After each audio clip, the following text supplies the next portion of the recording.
We're here to do today is to build on that same energy of civic pride and civic engagement. And we're here to talk about our nation, Jamaica, and our love for Jamaica and the contributions of our wonderful Jamaicans to national development. So a key feature of today's event will be a fireside chat. So I see I'm joined here by two lovely men standing behind me. I feel so nervous. I feel so nervous here. They will be joining us today for a wonderful fireside chat with a small group of experts that will tell us about how Jamaicans have contributed to national development over the years in different spheres of influence. So before we begin, I do ask these gentlemen, you can have a seat for now. Don't make me to feel too nervous here. All this time you're standing behind me. So we're going to be joined by a short opening remarks video by Dr. Wayne Henry. He is the Director General of the Planning Institute of Jamaica, and you can turn your attentions to the screen. Good morning, everyone. Distinguished guests, partners, colleagues, and friends of Jamaica, welcome. It is with great pleasure and a deep sense of national pride that I bring greetings on behalf of the Planning Institute of Jamaica at this, our second event in the Vision 2030 Jamaica Love Jamaica initiative, which was launched on Valentine's Day, February 14, 2025, with a staging of the Love Jamaica Fest under the theme, Jamaica, My Valentine. Today's event is being held under the theme, Love Jamaica, celebrating the contributions of the Jamaican people to national development. Through the Love Jamaica initiative, we are promoting participatory development, deepen civic pride and engagement, patriotism, stakeholder engagement, and a strengthened social contract between the Jamaican state and its citizens at home and abroad. These are key drivers of Jamaica's sustainable development and the Jamaican people achieving their fullest potential. Love Jamaica is about positioning the Jamaican people at the center of our development discourse. Often, national development is discussed in abstract terms with faithless generalizations, numbers, and anecdotes. There is often limited space within these situations to highlight the individuals, the communities, and the everyday heroes whose contributions have shaped our collective identity and progress.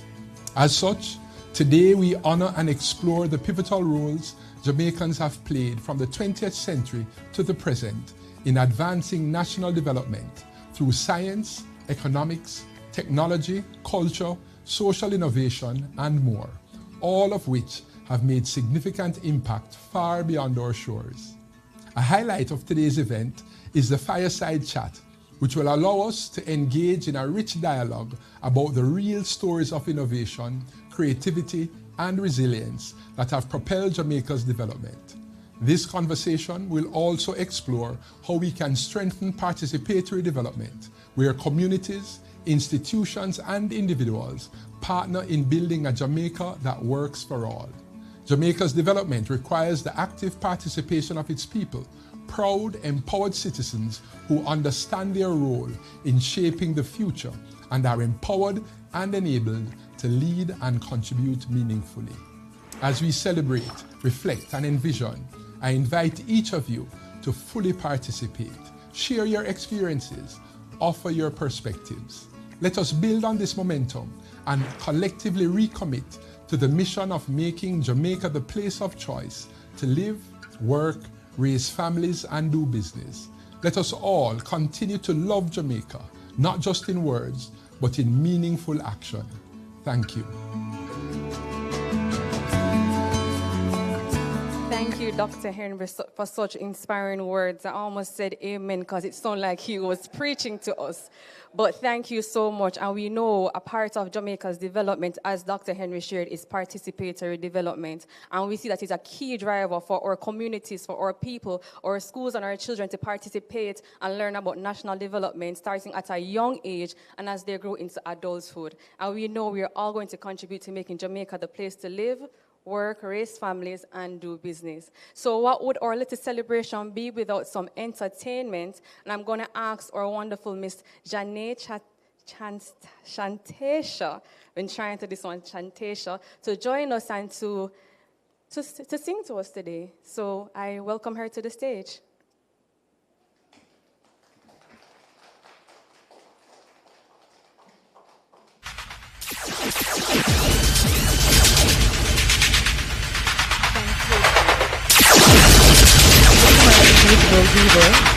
Good morning, good morning, good morning. I can get one of the, he said I should stand behind this monitor here, so discipline, good morning. How are you guys? Beautiful.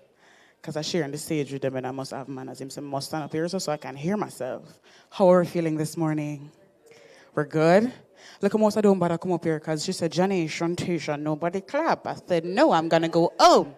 I have to go home because nobody's clapping. There we go. I love it, I love it, I love it, I love it, I love it. Let's go, same time. If long time if you stand up behind the monitor, I love to connect with my audience. I'm going to come down here a little bit, yeah? It good? No, man, turn it up back, man. Smile for me, you want me to girl this morning. She was love at first sight. Ooh, I met a girl this morning. She was beauty to my eyes. She asked me where I'm from, I told her in the tropics. She asked me what's my name, I tell her I am Johnny. And I said, girl, tell me what's your name. She told me that her name is Jamaica. And I said, smile, oh, smile. Smile for me, Jamaica. And I said, smile, oh, smile. Smile for me, Jamaica. Whenever you cry, here am I. Yeah, I'm here for you, Jamaica. What must I try? Girl, smile. You know it? Anybody in the crowd know it? I love this part. It say, she have a rich history. A beautiful woman with the sweetest kiss. Beautiful sunrise and an evening kiss of the nice sunset on the evening seas, yeah. And she tell me say she tired of the exploits and the liar. She give you flower, give you beaches, give you flowers and the fern, and she got this abuse in return. And I say, don't you worry yourself, mama. Johnny is head to your head, mama, yeah. Don't you worry yourself, mommy. I want thing me, I beg you do for me. And I say, smile for me, yeah. Smile. Smile for me, Jamaica. Whenever you cry, here am I. I'm here for you, Jamaica. What must I try?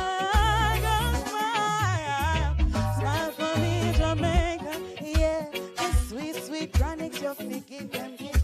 The one drop beat on a rhythm. A shake with back with a different stepping. A shake with both body can run left him. Oh, but see ya. Yes, a shake say ya out of idea.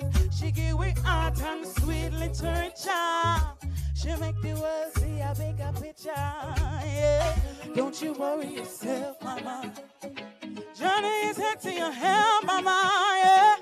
Don't you worry yourself, mommy, baby. I want thing me, I beg you do for me,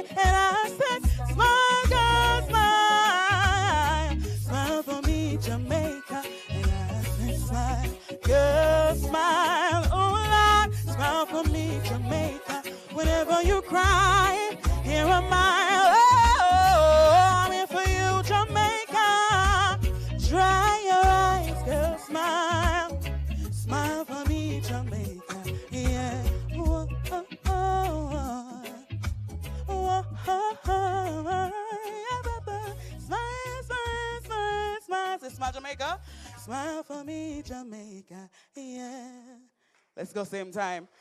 This one now, I can get a little bit more volume in the monitors. Yeah. Push it up, man. Push it up. Go on, go on, go on, go on. Beautiful, beautiful. That me I talk about. I love dancers, so I'm going to drop 2 foot photo. It cool? Hey, hey, hey, hey, hey. Ah, yeah. There's a land that I have heard about so far across the sea. You know it sing. There's a land that I have heard about so far across the sea. Ooh, yeah. To have you on. You know, give me a hand. My dreamland would be like heaven to me. Sing! To have you on my dreamland would be like heaven to me. We'll live together, just you and me, not them, on my dreamland, and we'll have so much fun. He's so stunned. We'll live together on that dreamland, and we'll have so much fun. We'll get a breakfast from the trees. We'll get a honey from the bees. We'll take a ride on the waterfall. We'll count the stars in the sky. Oh, don't know that part. Sing it. And surely we'll never die. And surely we'll never die. And surely we'll never die. Oh, what a time that will be. Oh, just you wait, wait, wait. Thank you so much. You say, she never I expected. Thank you so much for having me. My name is Janae Shantasia. Shantasia is the middle name, but it's just Janae. Thank you for having me. Thank you for such a wonderful performance. I almost wondered if TVJ was going to call us a church with such a beautiful rendition of the song. Individuals and groups that we believe have made meaningful contributions to Jamaica's national development. So you can turn your attentions to our screens and you can view the videos with us. Thank you. Hello, the name is Marlon Sutherland. I'm an operations manager. And one person I believe that's making Jamaica a better place. I wouldn't say a person in particular, I'll say more the Jamaican athletes, more specifically track and field, such as Usain Bolt, Shelley and Fraser, but I definitely believe what they did and what they continue to do off the field is really making Jamaica a better place. Even the present athletes are doing the same, but I believe our past athletes really help to inspire and to push excellence in more than just track and field, but excellence in whatever genre or field anybody decides to do. And with that being said, I believe that really helps to make Jamaica a better place. My name is Sarika Magar Smith. I'm a chartered accountant and I'm the owner of Magar & Company. I'm going to speak from the perspective of a business owner. So I have been operating my company for about 15 years now, and I've had to deal with a lot of business owners, small business owners, and they're being very impactful. They're providing employment, and my company is ensuring that companies are being compliant. They're filing their taxes, which contribute to the development of Jamaica. So in my opinion, small business owners are being impactful.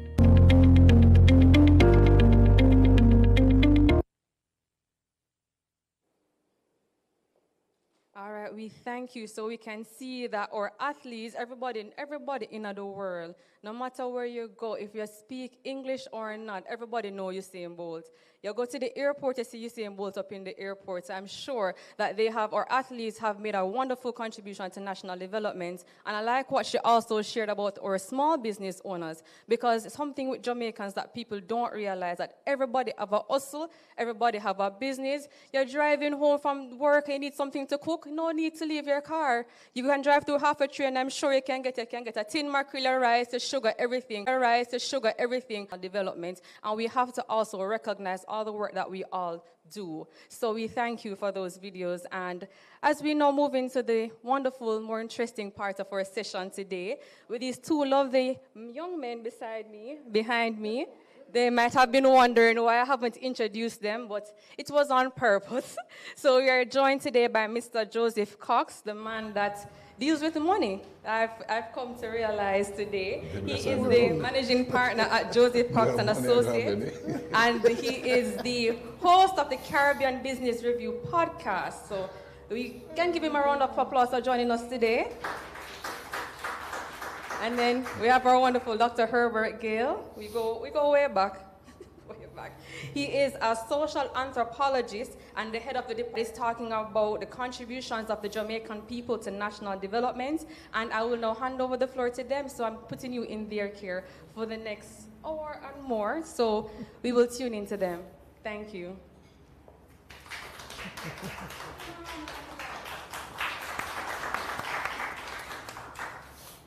All right, let me say good morning, and let me start by just telling us a little bit about culture, because quite often when people speak about culture, they actually get it wrong, and part of the reason why I like to clarify what culture is for this exact reason. So culture is really the sum total of all the ritualized practices in a society.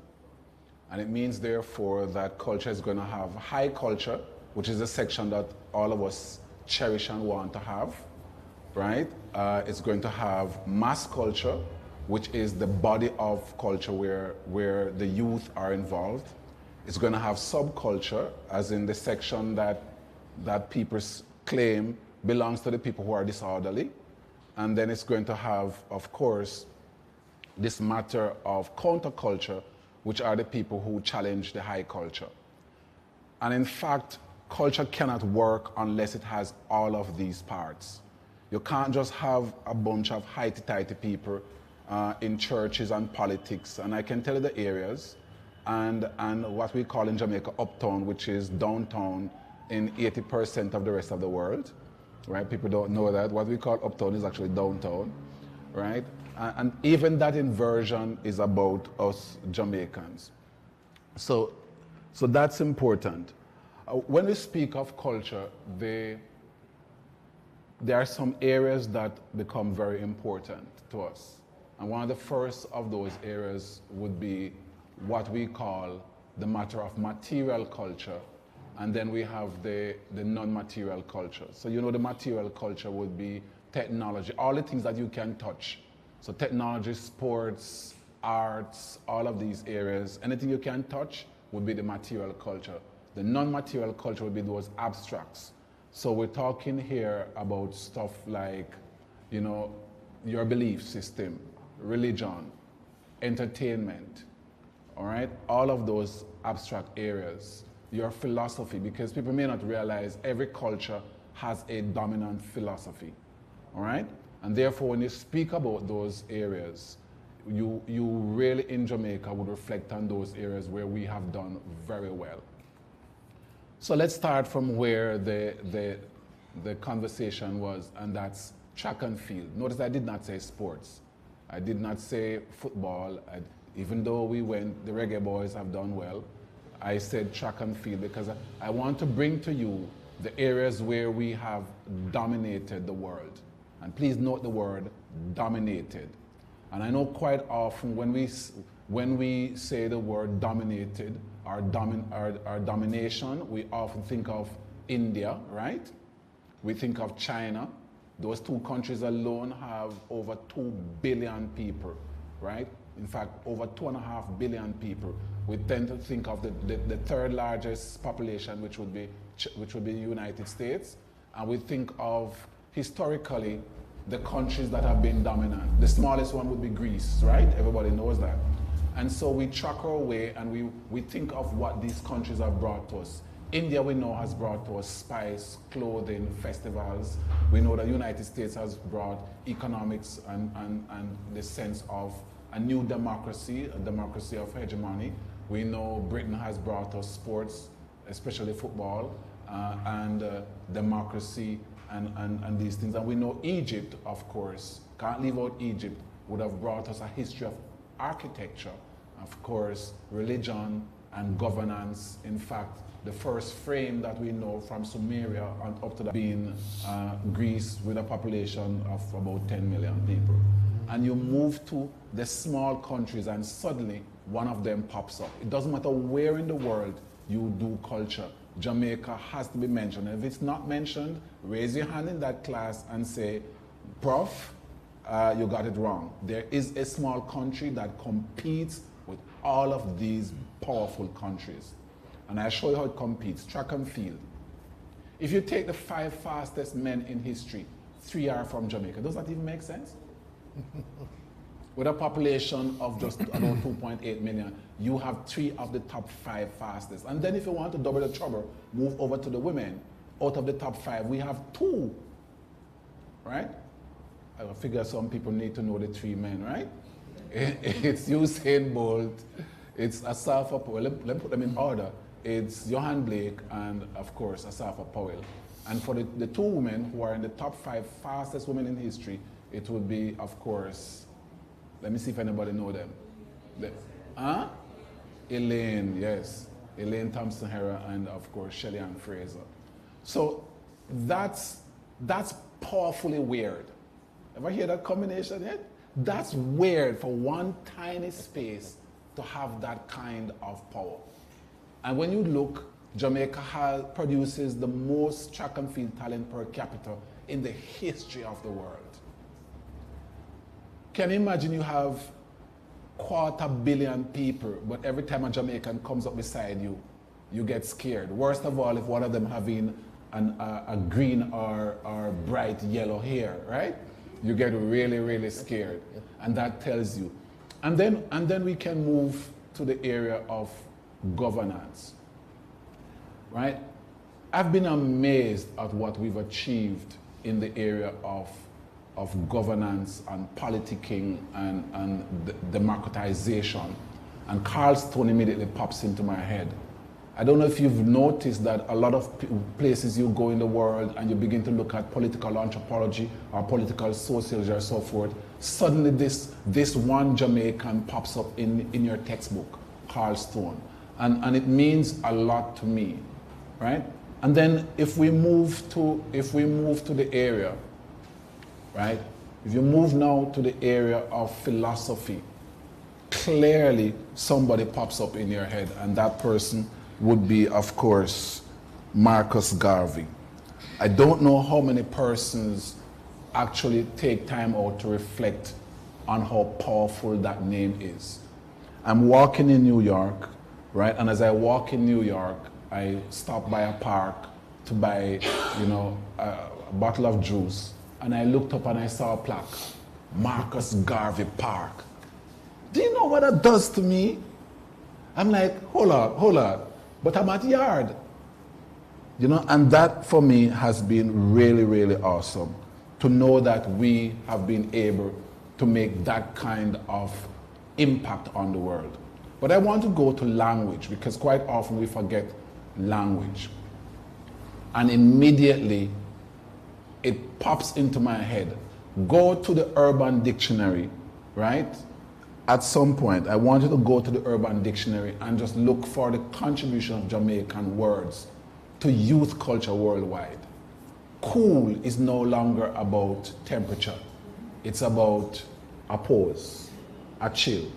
Cool a dog, right? Even the word dog is no longer, right? Dog is no longer, and you watch movies. And I'll never forget, there was a movie called Too Fast, Too Furious. They ran the movie, right? And after they ran the movie, somebody said, but there's no laugh moment, right? And I can't say what the words they put in, but they put in two Jamaicans crossing the roads when the cars were passing, and they uttered two. And you know in Jamaica we say utter two, right? And the movie just got elevated. Now imagine what we consider to be an expletive is actually an elevating moment for people. That's how powerful we are. So I want us to look a little bit at food. And I can't ever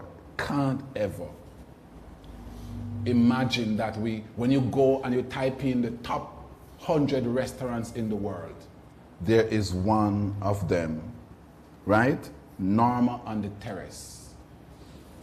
Isn't that easy? We don't just go to world jerk festivals and dominate people and so forth.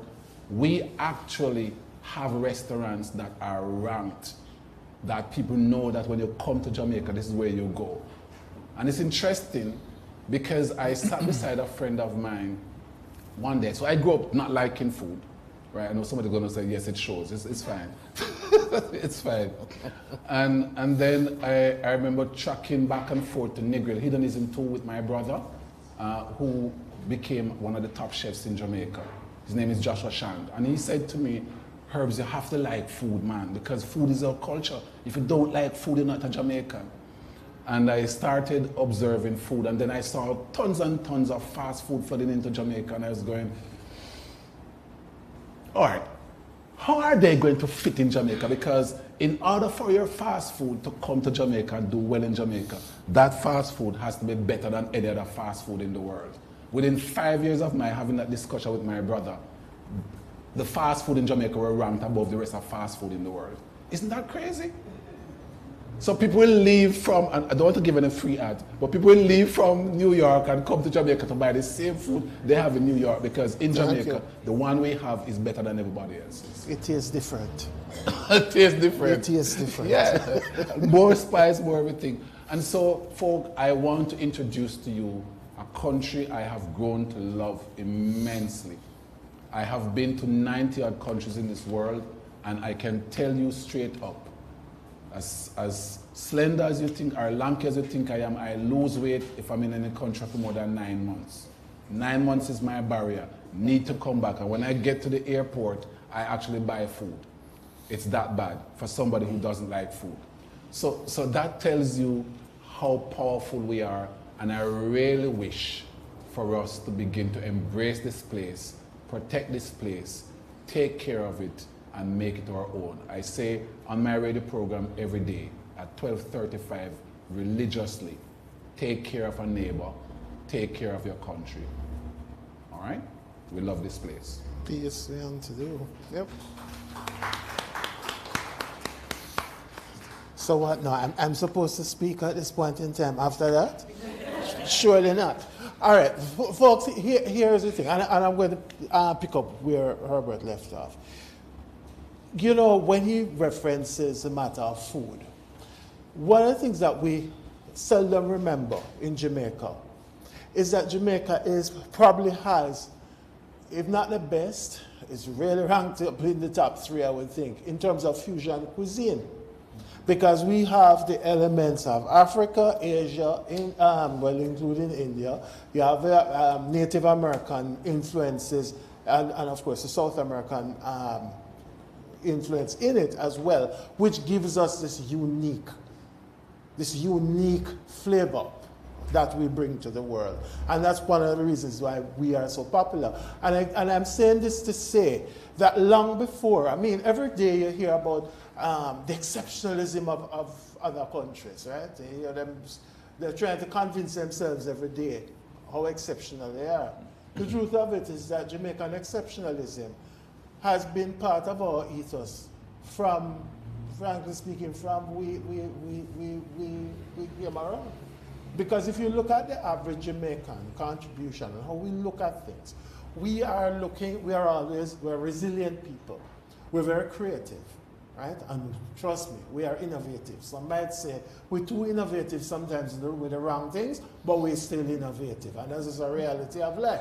Now, part of the challenge that we actually do face is that we have too many of our unsung heroes that we do not even recognize and we don't remember. We have a generational challenge, and of course, when we come back to have some of the further conversations, we have to look at again how we're losing part of our culture, to be honest with you. We're losing it. When you look at the generational divide, we're having a serious problem, but I'll come back to that. But when you start to look at the economic contributions, right, of our people across this world, then you start to recognize truly how exceptional we are. And that resilience and the effective contributions that the average Jamaican makes is second to none. So let me start. I'll just carry you down memory lane, as it were.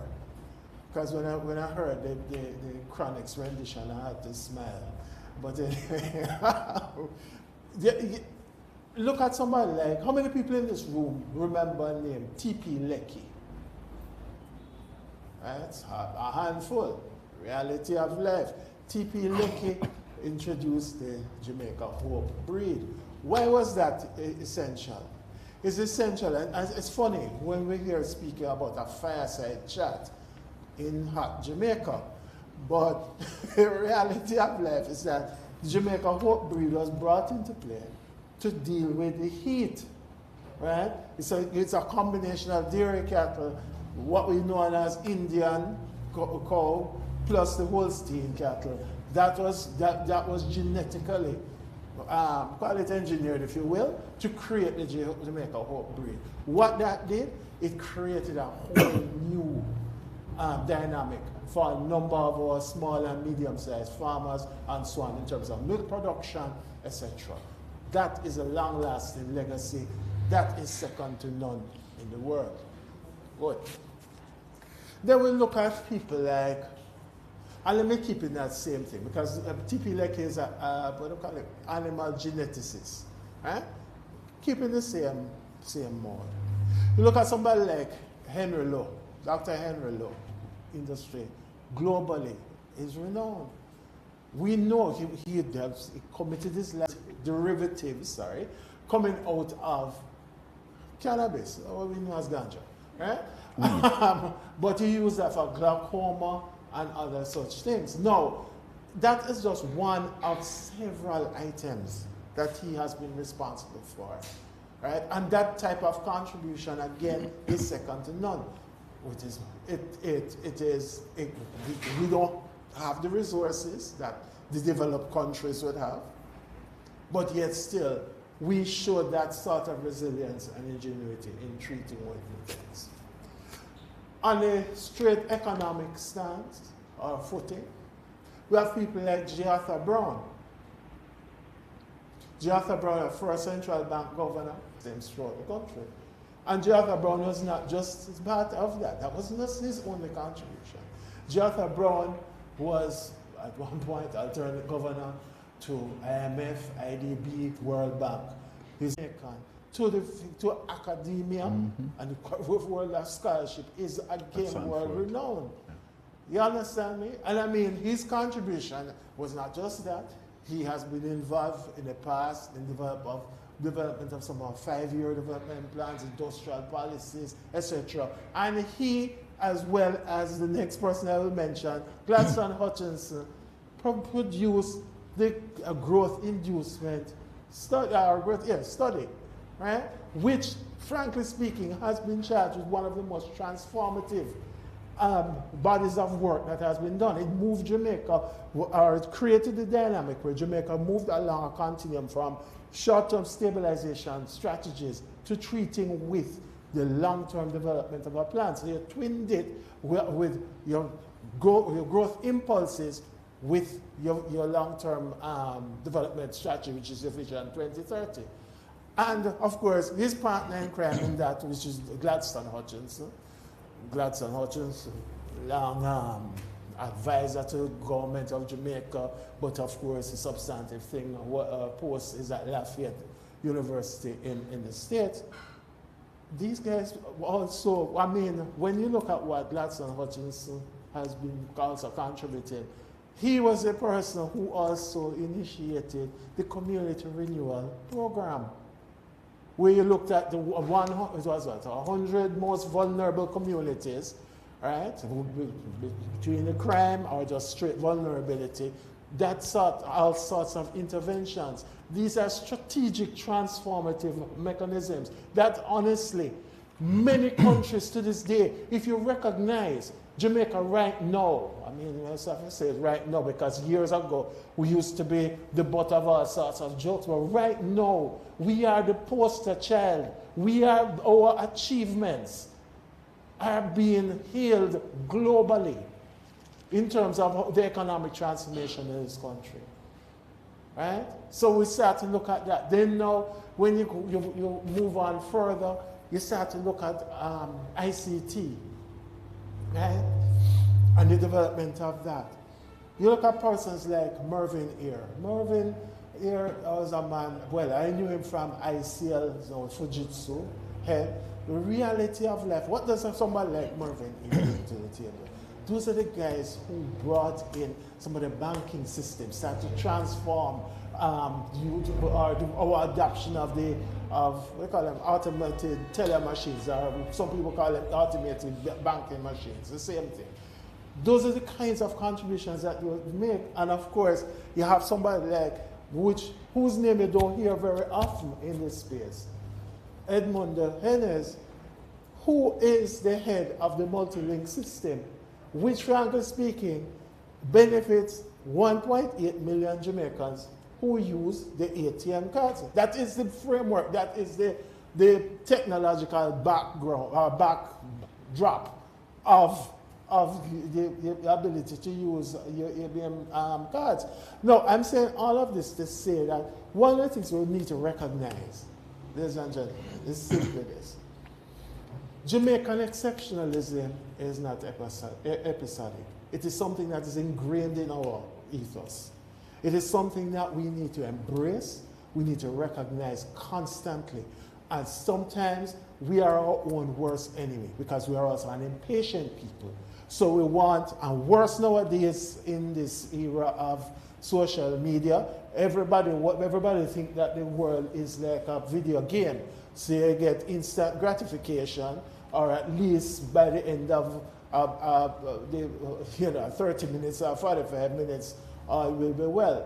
This is a process, and sometimes we need to get out of our own way and embrace what is it that we do have. Because Herbert is right. We have some of the best music in this world. I am a collector, a proud collector of music, and I can assure you that there's nothing more factual than that. Right? But when we start to look at the groundwork that has been established in terms of the economic base, the contributions of the varied persons who have really lent their intellectual prowess to this country, it is something that we should all be proud of. And let's be clear, the names that I have mentioned here, this is not an exhaustive list, right? They have many other persons. I mean, when I heard Herbert speaking, you know who also came to my mind? VCB, Veronica Campbell Brown. And to make myself older than I am, even though I'm being referred to as lovely. Right? Merlin. No, but you have to go back in time sometimes to appreciate what you have. Don Quarry. Merlin Atti. Merlin Atti. So let us be very clear. Our bench is deep. Exceptionalism is part of us. This is what we have achieved. Sometimes we just need to exercise a little patience, but the reality of life is that we are, as the real saying, the Jamaican saying is, we're little, but we're talawa. And it's something that we need to embrace, we need to recognize, and we need to celebrate that constantly as we speak to the issue of why we all continue to love Jamaica and be very proud as Jamaican people as we move forward. So I will yield there. Thank you very much. I want us to talk a little bit about Jamaica's good bad attitude of going places and taking over the people them things. Right? And we have to take this one very seriously because people find us very annoying. So there's a chap by the name of Griff O'Neill. In 1996, he started the World Championship of the Creative Arts, the Performing Arts, right? That's called WACOPA. People may not be aware. I know this year there's some politics going on with it because of what's happening. So it's been postponed. But what is strange is that Jamaica it's been done now for 28 times and Jamaica has won it 4 times. Does that make sense? The last one was last year, 2024, Jamaica won WACOPA. I didn't hear any reaction. Seriously? What? You can't perform? But I found that really, really crazy for you to sit down as an American, right? You put your thing together, right? And it's not the first we're doing it because they had this spelling bee script thing, right? Yes. And they said, yes, we're setting this all up. And then this little girl comes with her coach named Reverend Archer and just say, can we just take it over? And then the people says, should we continue this? Should we open it to the rest of the world? Yeah. Because these are 9 people, right? Yeah. But what gets to me is when I'm in Eastern Europe. Let's go very far from Jamaica. And I say, and they ask, where are you from? And I say, I'm from Jamaica. And they go, oh, I have a friend who lives in a part of Jamaica. I said, what part? The Caribbean. And I go, okay. That must be harsh. That must be harsh on my non-Jamaican Caribbean people. Yeah. For people to think that the Caribbean is a parish in Jamaica. Yeah. And that tells you the kind of good damage that we've done to the world. We've made people understand that this is a space where we not laugh. We're not normal. Anybody know that? Ever heard that term? We're not normal, right? And it just says a lot. But the first thing I want us to look at is. Well, Herbert, before you go on to that, Yes. because I want to follow on your point that you're making there. Because you speak of it, of how we go in and take over. Yes. But you also need to speak the other side of it, how Yes. people come and steal our things. Yes. Right? So, for Yes. example, how many people recognize that in terms of the music, right? You remember, well, no, you all look young. So you might remember the people like Scotty and some of the early, what do you call them, toasters. Prince right? Buster. Right. Do you recognize or realize that American rap came out of that? 1980. Exactly. That's where people like Melly Mel, well, no, you probably don't know what I'm talking about. But that's where some of the what they call it, foundation American rap stars, that's where they came from. Was the basis of it, you know. And that's the point. So you see, and it works both ways. No, we're careless in some respects. Yes. Because I would like somebody to explain to me how Jamaica sit down and allow, it was Japan, I think it is, to basically have taken the name of ganja from us. How? Right? So sometimes we need to recognize and take on board. We're too airy? You think we're too airy? No problem, on. No, but they say, no, for real. But I mean, when I was in England, one of the things that fascinated me, I used to sometimes go to the magistrate's court. And one of the things that it just amazes me, you sit down and you see these people coming inside here. Where are you from? Jamaica.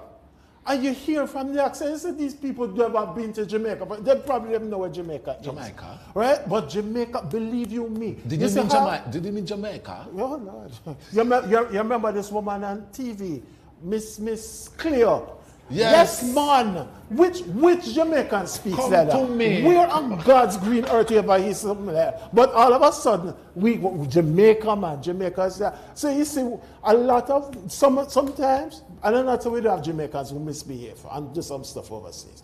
But let's be clear. You go to England, a lot of the Africans go to get themselves into trouble, they go to the court. Yeah, I'm Jamaican. Where you have people who will go before the court, Jamaicans now, and they go inside and start to tell the judge a breed of bad what they wouldn't believe. So guess what? But the people don't understand what they're talking about, so they have to bring in interpreters. That's that. No, I tell you there, we are some of the most fascinating people on the face of this earth. Trust me. I think the best example of that was my walking through Trafalgar Park and two Jamaicans greeting each other, and the police were like, "We need backup." Because that greeting can't be said in public, and it's a greeting, and I had to walk over to Her Majesty's police officers and say to them, "That's a greeting." With so much energy and knocking each other so hard, it looks violent. No, man. But it's a greeting. You haven't seen each other for quite a while. And you know what's funny? The greetings from the women is almost as aggressive. Yeah, man. No, but we have to understand, black people, We have energy. We're very physical in this. Yeah. When somebody don't say for a while, I embrace you. You have to muscle up.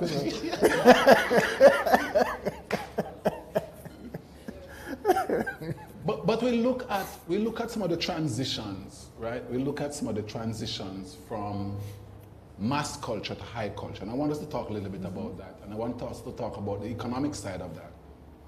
We look at a Bob Marley. We look at, and I've deliberately left his name for a while. Because we look at some of these people and what they've done is just awesome. Mm-hmm. But it took us a while to accept them. Because them have to go foreign and go bust first. Mm-hmm. Right? Well, when they go foreign and go bust. Bob Marley was a dirty-head Rasta boy until he died. Yeah. Let us not forget. It's when he died, all of a sudden, he became this iconic human being. Other than that, trust me. But not that old, remember? So self-acceptance is the direction I want us to go. And it's one of the things I've been begging Jamaicans to do, to value what we have. Because, you see, the truth of the matter is no human being will actually value something completely when it's just in mass culture. Yeah. It has to transition from mass culture to high culture. Yeah.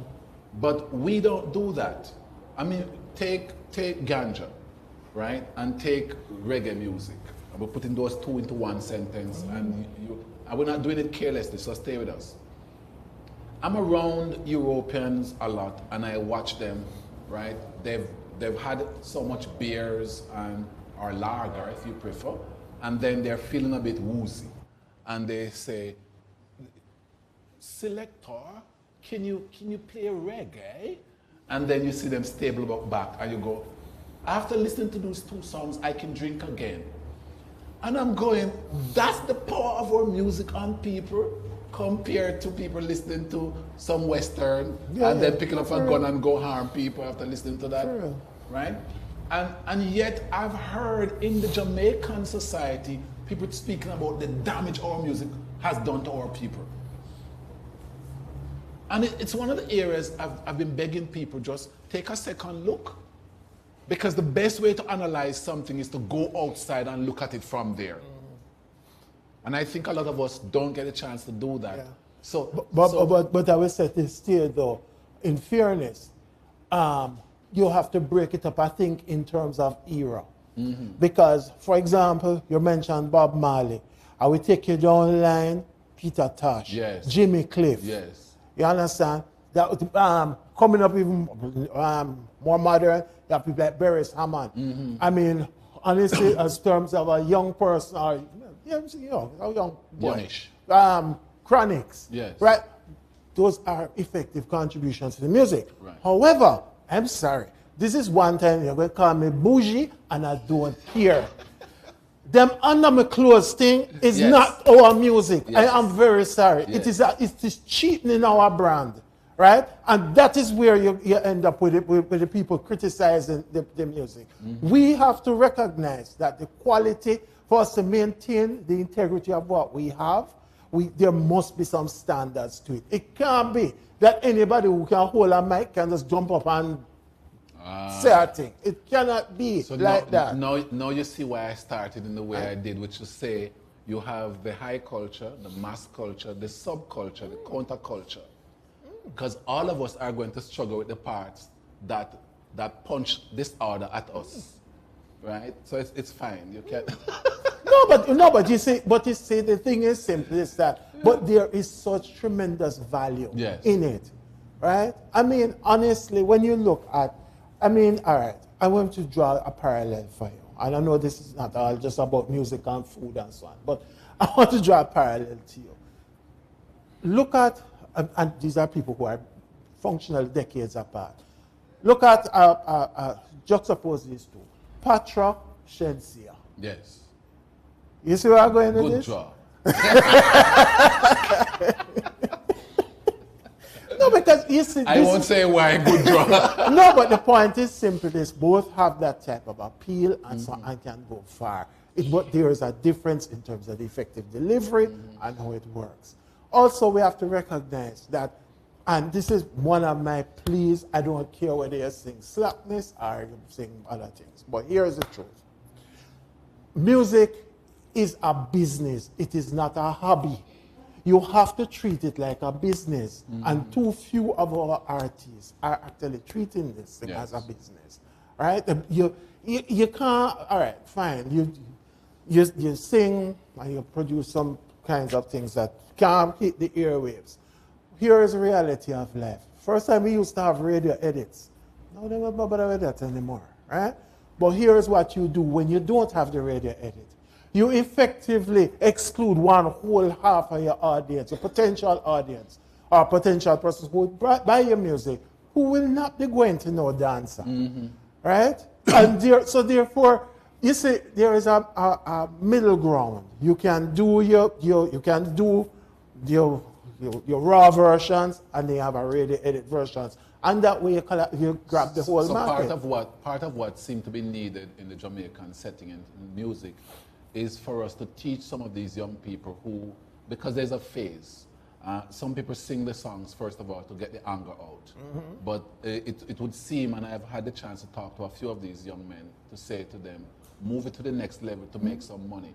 We want to hear some ching-ching, you know. Agreed. And I find that if they don't have mentors, then it's just the angry music that comes out and they don't make the money because angry music has a limit, which is what you're saying. Of course. And therefore, because you see, and truthfully, it's not just a Jamaican issue. No. Because honestly, when you see, and I take it to a popular artist, or international artist, not Jamaican, she's Puerto Rican, I believe, Jennifer Lopez. Yes. J-Lo did a song known as I'm Real with Ja Rule. Now, I will give you a joke. One day I was on the radio and I was playing some music. I was drafting the wrong version. It's a good thing we work with a delay because honestly, God bless it, right? let me tell you something. If you ever hear what they call the murderation version of I'm Real with her and Ja Rule, you go to church same time and start to sing Hallelujah. Believe you me. Because no, it's something else, and that's the point that I'm making. You see, but they have sense because they did a radio edit version. Yeah. So most people, unless you go look it up on YouTube or whatever, you're not going to ever hear that, right? But that's the problem with us. We need to recognize that this thing, you're appealing. It's a business. Just like in public relations, here people talking about you speak to different publics. This is the same thing with the music. You have different audience segments, and you must know how to recognize and how to distinguish between the two so that you optimize your earnings. Yeah. That's really what it is. Because I've found that there's a difference between, and I'm really emphasizing this point, there's a difference I've seen between young men and young women in the music industry who have a mentor, who have somebody or a group of persons saying, going this way. And I won't call names because mentoring is a private issue, but I've seen so many young people transform, come back and drive. I'll give you a joke. I was driving on Hope Road and I saw a 7 Series BMW. the big stretch one that take up too much of the road. Just zoom past me and then cut in front of me, put on hazard, and I go, don't like these things, not when you work in my area. And the person jumped out and said, Herbs! I said, no, if you say Herbs, I want to mine. And he said, we set the thing, you know. No, I've mentored this young man for 9 years. You know, I don't know if people in mentorship understand when you mentor somebody to the point where you say, just break off and go on, no. Yeah. Because you have some mentees that just hang around. And then, right, hang around too long. And then, you know, he was in music and he was trying to get into stuff, and I kept on saying to him, do these kinds of stuff, not these kinds of stuff, and so forth. And he says, but I don't have the patience, because when you go up in there, you know, the forward and the whatever. And he has done well today, as you're saying. Yeah. Because he was able to expand beyond the narrow market. And that, I'm glad you segue into that, because it raises a very important point in Jamaica and where we need to really go as a transforming. Now, we have a population, our economy is roughly 46% informal. And part of that informality is that we have too few people who are effectively trained. No, we have, let me be very clear. Jamaican people are very skilled, but they don't have any certification.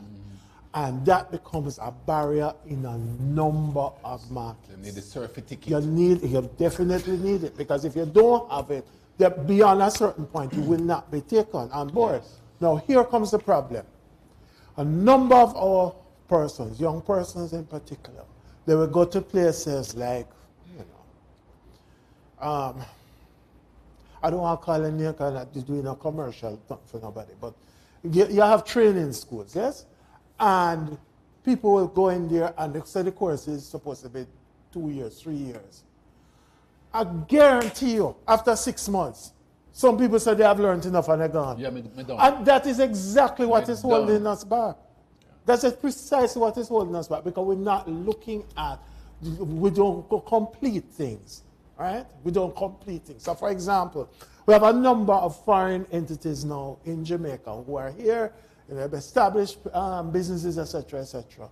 Want me to give you a little joke?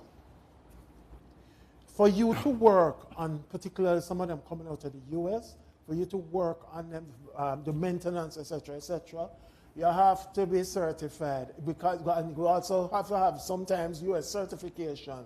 Why? Because of insurance. They have to insure whatever you're doing, you have to have the insurance, and they can't get insurance without that. So this is part of the challenge that we are facing. We need to recognize that we have to drive the certification further. This is not an option that we can't overlook it. We can't say, well, you know, because let's be clear. Yes, we are, frankly speaking, close to full employment now in Jamaica. But can I give you a joke? We could be even further, because what we also have is a significant amount of underemployment. I'm not saying unemployment, or underemployment. And we need to recognize and to transition. You know, the other day I was doing a story, and it caused me to really reflect. Do you know that in the United Kingdom, between 2022 and this year, there's been a decline in entry-level jobs. 33% decline in entry-level jobs. Why? Because of artificial intelligence. No, we can't sit down and pretend as if it's not going to happen. But the truth of it is that there's a fundamental transformation that's occurring in a number of the sectors, right? And over time, you will have displacements. But guess what? It is not, all is not lost, because this is now the time for training. Whether it be upskilling or whatever, but the fact of life is that there are great opportunities now for the persons to be prepared for that market, as well as use the technology to create brand new industries. We've done it before. You to speak about culture, you know the biggest jokes for me was in the UK. And two things I saw that just blew my mind. One, you know much for a fried dumpling? Word. No, this is the most amazing don't reach thing. patty you know? yet? No, Okay. no, but patties are luxury, trust me. Just fried dumpling. And I couldn't believe that people at the time they were spending what, 80 pence for a dumpling, for a fried dumpling. At what was the exchange rate? 200 and some 200 to 1, call it roughly. You recognize that is who would pay that for a dumpling here? And the best one of all, ladies and gentlemen, was guess what? Mangoes. 150 pounds a pair, and they are sold as pets. No, I am sitting and saying to myself, who the right men are buy mangoes? But that's what it is. So I'm just saying to you that, you see, everything, everywhere you turn, there are real opportunities, but it's for you to recognize, have the discipline to pursue the thing to the full extent, but also to recognize how to capitalize that. Because as I said to people, all the while, what you need to recognize, you know, the difference, if you have a good idea, that's fine. But if you don't monetize it, all you have is an expensive hobby. Yes. Right? We walk around every day in Jamaica and we take a lot for granted. We take our sunshine for granted. We take just each other for granted. And one of the things I find really, really inspiring is when I see the creativity of Jamaicans, where they will look at something and they go, some money in this now, some money in this. And that always fascinates me. And I've had so many young people who've come to us, like at Children First, at Fathers Inc., different agencies, and they will say to me, you know, how we make some money out of this. I remember seeing kids one day washing cars at the side of the road, right beside an abandoned building. And I said to them, how that don't pop in your head that you should just inquire about the building, right? And I think this is part of what is holding us up, where we're so accustomed to the hustle that the next step, the step up, doesn't come natural to us. We don't want to do it. Right? And the classic example with that is that, for example, in our agriculture, we produce a lot of primary products. Banana, yam, the whole nine. But guess what? We're not moving fast enough up the value chain. So we're not processing the thing. And here's the irony of it. We produce the primary products. It goes to places, other countries, sometimes within the region. Put it up and dry it. Put it up, they dry it, sell it back as chips, and sell it to us same one. Yes. Right? That is the irony of life, because you have to recognize that the innovation, because where we are going with a number of the issues and the opportunities that we have, because you speak about, and I'm going to keep you on the phone just for 1 second, do you realize from a generational standpoint that after our generation basically goes out of the system, you realize that most of our traditional foods will go with that? How many young people now you hear talking about gizzard, greater cake, drops? You understand what I mean? How many? But because they more easily identify with the fast food chains and fast foods that come out of other countries than with our indigenous foods. So therefore, we have to become more creative. One, we have to ensure that things like, I'll give you a classic one. Most people I've spoken to in recent time, I tell them, I have no problem in saying, I love turned cornmeal. Love it. I turn around and say, nobody's dog food. With fish. But me tell you, say you know the thing. No, but here is the reality. Coconut rundown. No, but here's the reality. You know what is the difference between our turned cornmeal and polenta? $15 because it's the same striking thing. Well, guess what? We sit down and that's what I'm saying to you. There is a cultural penetration and frankly a hijack that's occurring that we have to recognize as we treat with it. Because once we do not recognize the value of what we have, embrace the true value of what we have. You see, when I see somebody like Amina Blackwood Mix, Amina is a godsend to this country. Amina is keeping the culture alive through storytelling. That is just a reality of life.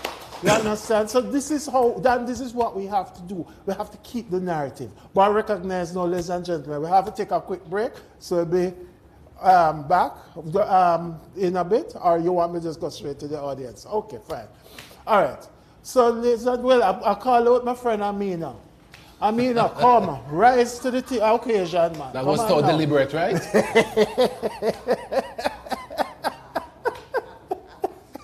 That name set up. Can you hear me? No, you see, this is the thing now, you know. You cannot silence Amina. After I'm set me up. Yes. Good morning, everyone. Good morning, Dr. G, my friend Joseph. I want to first of all congratulate the PIOJ on continuing this series of discussions. And I want to thank the Firesiders for the presentation so far. I have a million things to say, but in the interest of time and other persons being able to say something, I'm going to condense it to about maybe 5 things. In no particular order. I was laughing when the MC referred to both of you as the lovely young men. And I felt your discomfort.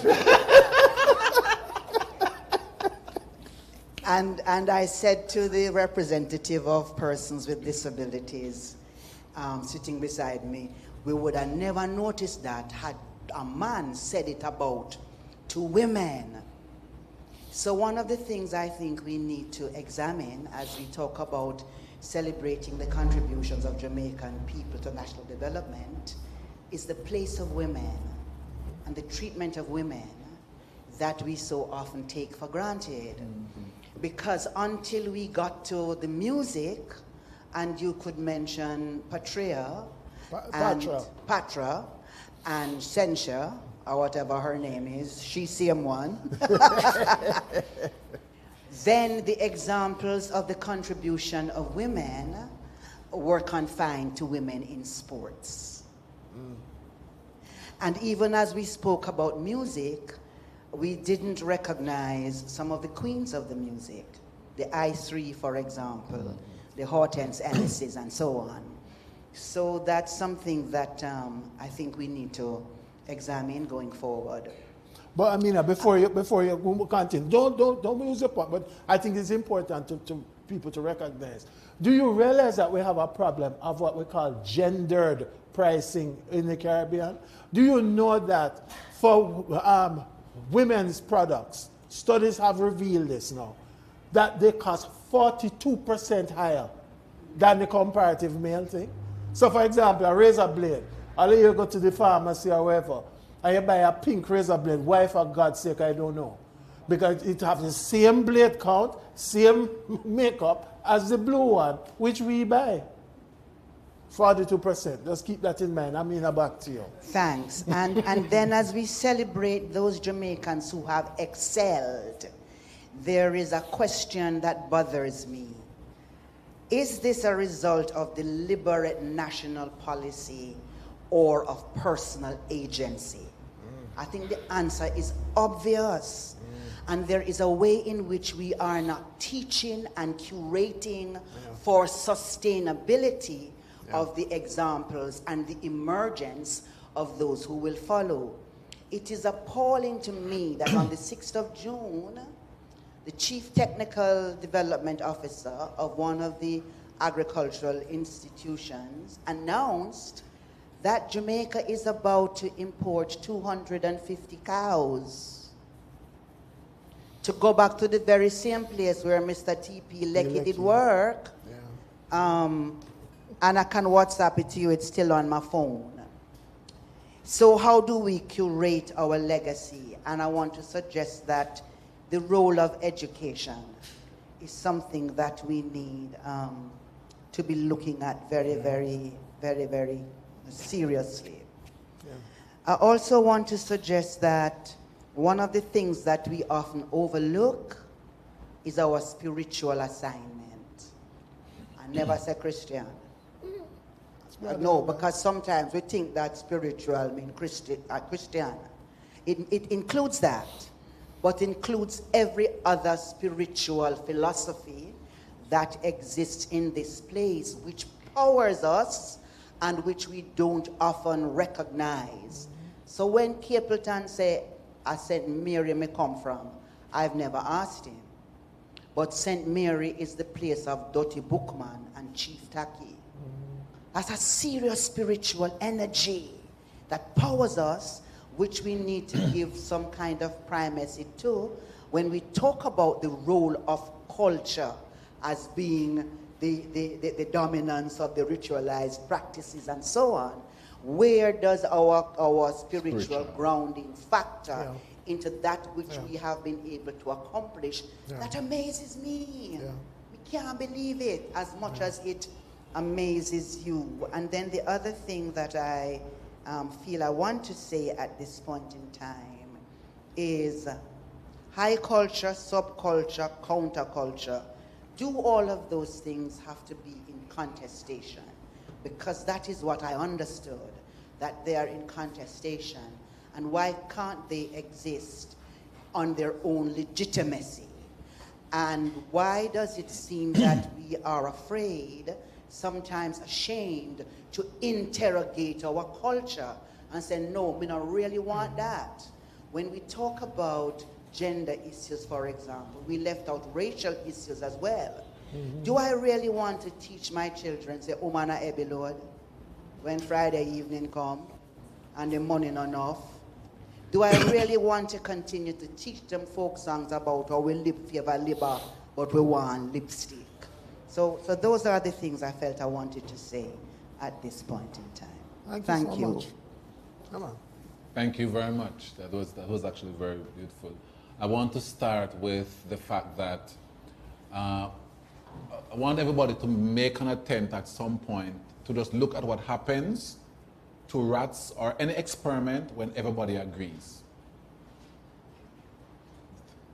You want a hint as to what happens? So you die if you all agree, right? You literally, cognitively, and even physically begin to deteriorate if everybody lives in a space where you all agree, right? And it's something I've actually noticed among people, like couples that never have a quarrel, that never have any contestation. They're just always together. And people said them look like each other now. Ever hear that term yet? Them actually behave like each other, favor each other. They usually don't produce the best products. Sounds strange, but cultures were designed, parts of cultures were designed to go at each other and challenge each other. And in doing so, it makes you better. And some persons have said to me, but herbs is a lot of energy though, because sometimes me just tired. Notice I didn't use the English word. Sometimes me just tired bad. And I said to them, but what have you produced? Because the essence of our being here is to produce a better set of people. So naturally, so it's natural for parts of culture to coincide and at the same time question each other. And in so doing, we create at least the possibility of equality. Because that is why subcultures and countercultures and all of these, right? And I've said to people, we would never be where we are today in our consciousness without a Marcus Garvey, without Rastafari, right? And that has been very central to our questioning the things that we call high culture at the time, which was almost completely British. And so, especially for people who've been colonized, your subculture and your counterculture are critical to the direction you want to end up going. I want to also quickly say that I'm happy you raised the matter of education, because we have two extreme versions in Jamaica that bother me. The first one is my generation over-educating the next generation. And Gen X people need to take this as an issue. because it is an issue. I sat down with a young woman one day. She had just got $25 million. And she said to me, Herbs, you know, can I speak to you for a moment? And I said, yes, my dear. And I sat down with her. She came to my office and she sat down with me and she said to me, just got $25 million. My lawsuit came through. I have the money. It's in my account because I told them I will take half of it right up front and no more rather than over the years. Yes. So I have $25 million and I want to come and do my degree. I said, you're mad? I was shook after Barra Jensi word. I was shook. You have 25 million and want to come to UWI? I said, no, dear, no. You're going to open a business, start a business, and I helped her. You're going to start this business, and when you have people from UWI and UTech and all other places working, then you go. She never thought of it because remember, our generation, Gen X people have been hammering their head, they need to be educated. But we need to give people a broad sense of options. Mm-hmm. And education is one of them. But the other extreme also exists, where some people say, nah, sir, education don't make any sense. And then they end up with dollars, but no sense. No sense, yeah, quite so. Because yes? It's so true. So balance is needed. Yeah. Because I mean, the irony of it, if you think about it, when you're all at school, right? You remember the teacher would ask, so what do you want to be in life? And you have somebody come up and they say, I want to be a policeman. This one says, I want to be a nurse, doctor, lawyer, blah, blah, blah. You remember, just think back. You remember what the reaction was when you say you want to be a businessman? It's almost as if you commit a cardinal sin. You have no ambition. That don't require no school, you're idiot type of story. And the reality of life is that coming out of that sort of cultural paradigm, what we're driving is that to be an entrepreneur is somehow less than. We encourage people to go and seek the stable 9-to-5, 40-hour work week type thing, and we instill in the narrative that if you continue, all you have to do is go to school, you get a good education, come out, you get a job, you work hard, and I'm supposed to borrow the American phrase, what do you call it now? The narrative, as it were. You then get the white picket fence. And the beautiful bungalow and the white picket fence. We say up on the hill. But the point is simply this. And that's why I agree with you, because we have to change that entire narrative. And the last thing I want to say, as we go back to the audience here, is the issue of religion. We have to get over ourselves. Christianity is not the only game in town. And trust me, I've worked in other countries where you have, oh God, you probably have 9, 10 at the very least type of religious affiliations that people are joined up with. So you have to learn tolerance. And this, I think at some point I would love, and clearly, well, not in this setting, but I would love to hear a deeper conversation about this emerging debate on the OBIA Act and whether or not where we really stand in 2025 as we look forward. But anyway, enough of me. Back to the audience here. I don't know who wishes to. So one quick bit on religion. It's an area for people who know me know I grew up in a very, let me borrow a word, churchical environment. and what bothers me about religion is that we haven't worked out in our heads yet a religious frame that allows you to stay connected for your life. Yeah. This is what we do in Jamaica and in the rest of the Caribbean and in fact in the LAC. We start out birth to 12 years old and then we begin to find ourselves. And as we find ourselves, we move away from church, right? And then we come back after we've found ourselves. And I've asked quite a number of clergy, right? Even as I work around 17 of the countries around us, I said to them, why have you sat down and analyzed why you have offer? In fact, I was very rude about it. Why you get the chance to collect the piggy bank offering from the children and then the offering from the aged and the middle aged. But you've lost all the offerings and the contributions of the group called youth and so forth. And I found that we shouldn't have to leave. I can pick out of a hat 100 names very quickly of people who've done tremendously well, who left their church, did their, achieved everything, then came back to the church because the principles of the church was too oppressive or too repressive for them not to be able to achieve what they wanted. And it's an area that people have to work out, because how does that represent the God that you're trying to sell? The God that you're trying to impart, this God that is punitive, that we sell, right? And even as we discuss things with children, it's always punitive. We finished the 2022 study for the Ministry of Education, and we found that the number one framework of discipline in schools is being punitive. When we asked teachers and principals and so forth about what about restorative, what about creative, what about, and we look at the different ways in which you can discipline a child, their mouth just open like yabba pot, like what they know about is punish, almost like you just step out from slavery and you eat one joint of cane too much and you get punished. And I think all of us have to begin to move from there and allow our children this thing called adventure, right? So that, remember, we achieve it, but we achieve it by backsliding, by cussing, by rebelling, by whatever. And to me, it would be beautiful for us to have an environment, right? A broader environment in which children can grow and think and be creative. So 4 belts very quickly in character education we found. And the one that is most restricted in Jamaica is intelligence, as in street smarts, because we're so scared, right? We don't want the kids to actually learn things on their own. And I find that these are the children who are going to achieve the most. But my humble request of us is simply to allow them to experience these things with guidance rather than through rebellion. Yeah? All right, back to the audience.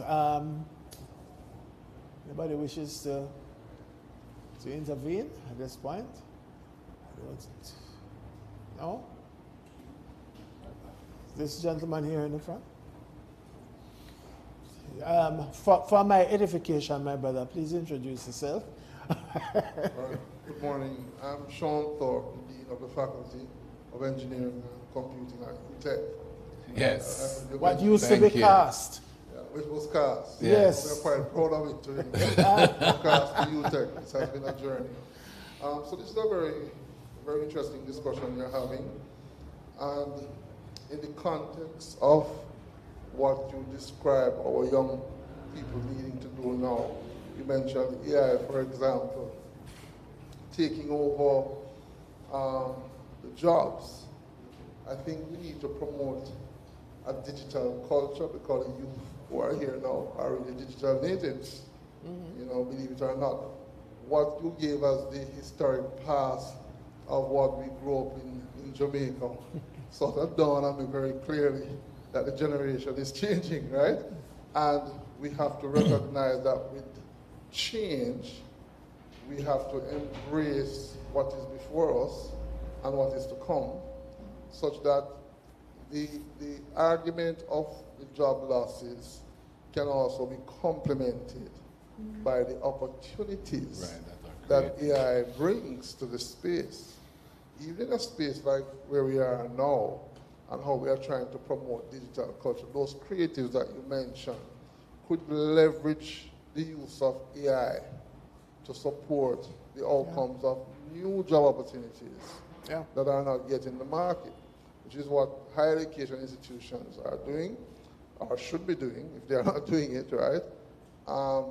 And I will also argue, those youngsters who you mentioned go to a training course and spend 6 months and they're gone. Right.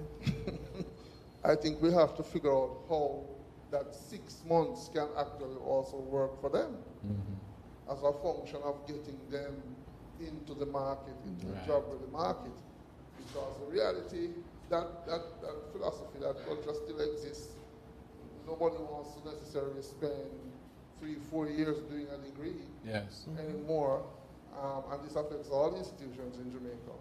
So we have to sort of pivot, and sort of rethink and say, okay, 6 months to give these youngsters opportunities will probably give them a brighter opportunity of a future. It gets them engaged, especially in this argument of culture and appreciating what we have. I do have some students like that. I'm very proud to say who are doing some of that. But that's my thought based on the conversation. I'm happy you raised that because even at the UWI, and we know UTech is on the same road, we recognize that we really have to sit down and look at what is most practical at this point, right? I think the pragmatism is missing in some areas, in institutions of higher learning and institutions overall, because a lot, if you notice, after COVID, a lot of universities, so for a lot of universities, the enrollment went down in the first one, then it just boomed up as people flood to online, and then when it went back to face-to-face, then a lot of persons took their time and disengaged from education and go, I can't manage face-to-face because I have 3 jobs. So a lot of work is needed, and I know that universities are grappling with this, to how you create blended systems, to how you create evening schools, to how you create all of these things, because clearly, the wider the competition, the more you have to become innovative to fit these people in. So there's a lot of work going on. And the other thing is, Jamaica is now seen as an economy of education, because everybody has a branch in Jamaica now. So we, as in UTech, UE, and the rest of us, have to begin to meet people where they're at in a more pragmatic manner. Yeah, thanks for that. There's one at the back. At the back, okay. Yes. And there's a person who has a number of questions in her head, but hasn't put her hand up yet. Don't frighten them yet, you know. Because you see, both of us come out of education setting, and we have no problems in calling on people. She's wearing glasses. She keeps leaning her head to the left and to the right, which means I have questions for those who do body reading, but hasn't put her hand up yet, so I'm waiting on her. Yes, Mr. Green. Okay. Now, we are really here talking about celebrating and contribution. So I appreciate the constructive criticism, for example, about music. But I would really want to stick to the theme and to pick up on that question of religion to say we should add to the celebration the contribution that we have made to religion globally. Yes. In the form of Rastafari. Yes.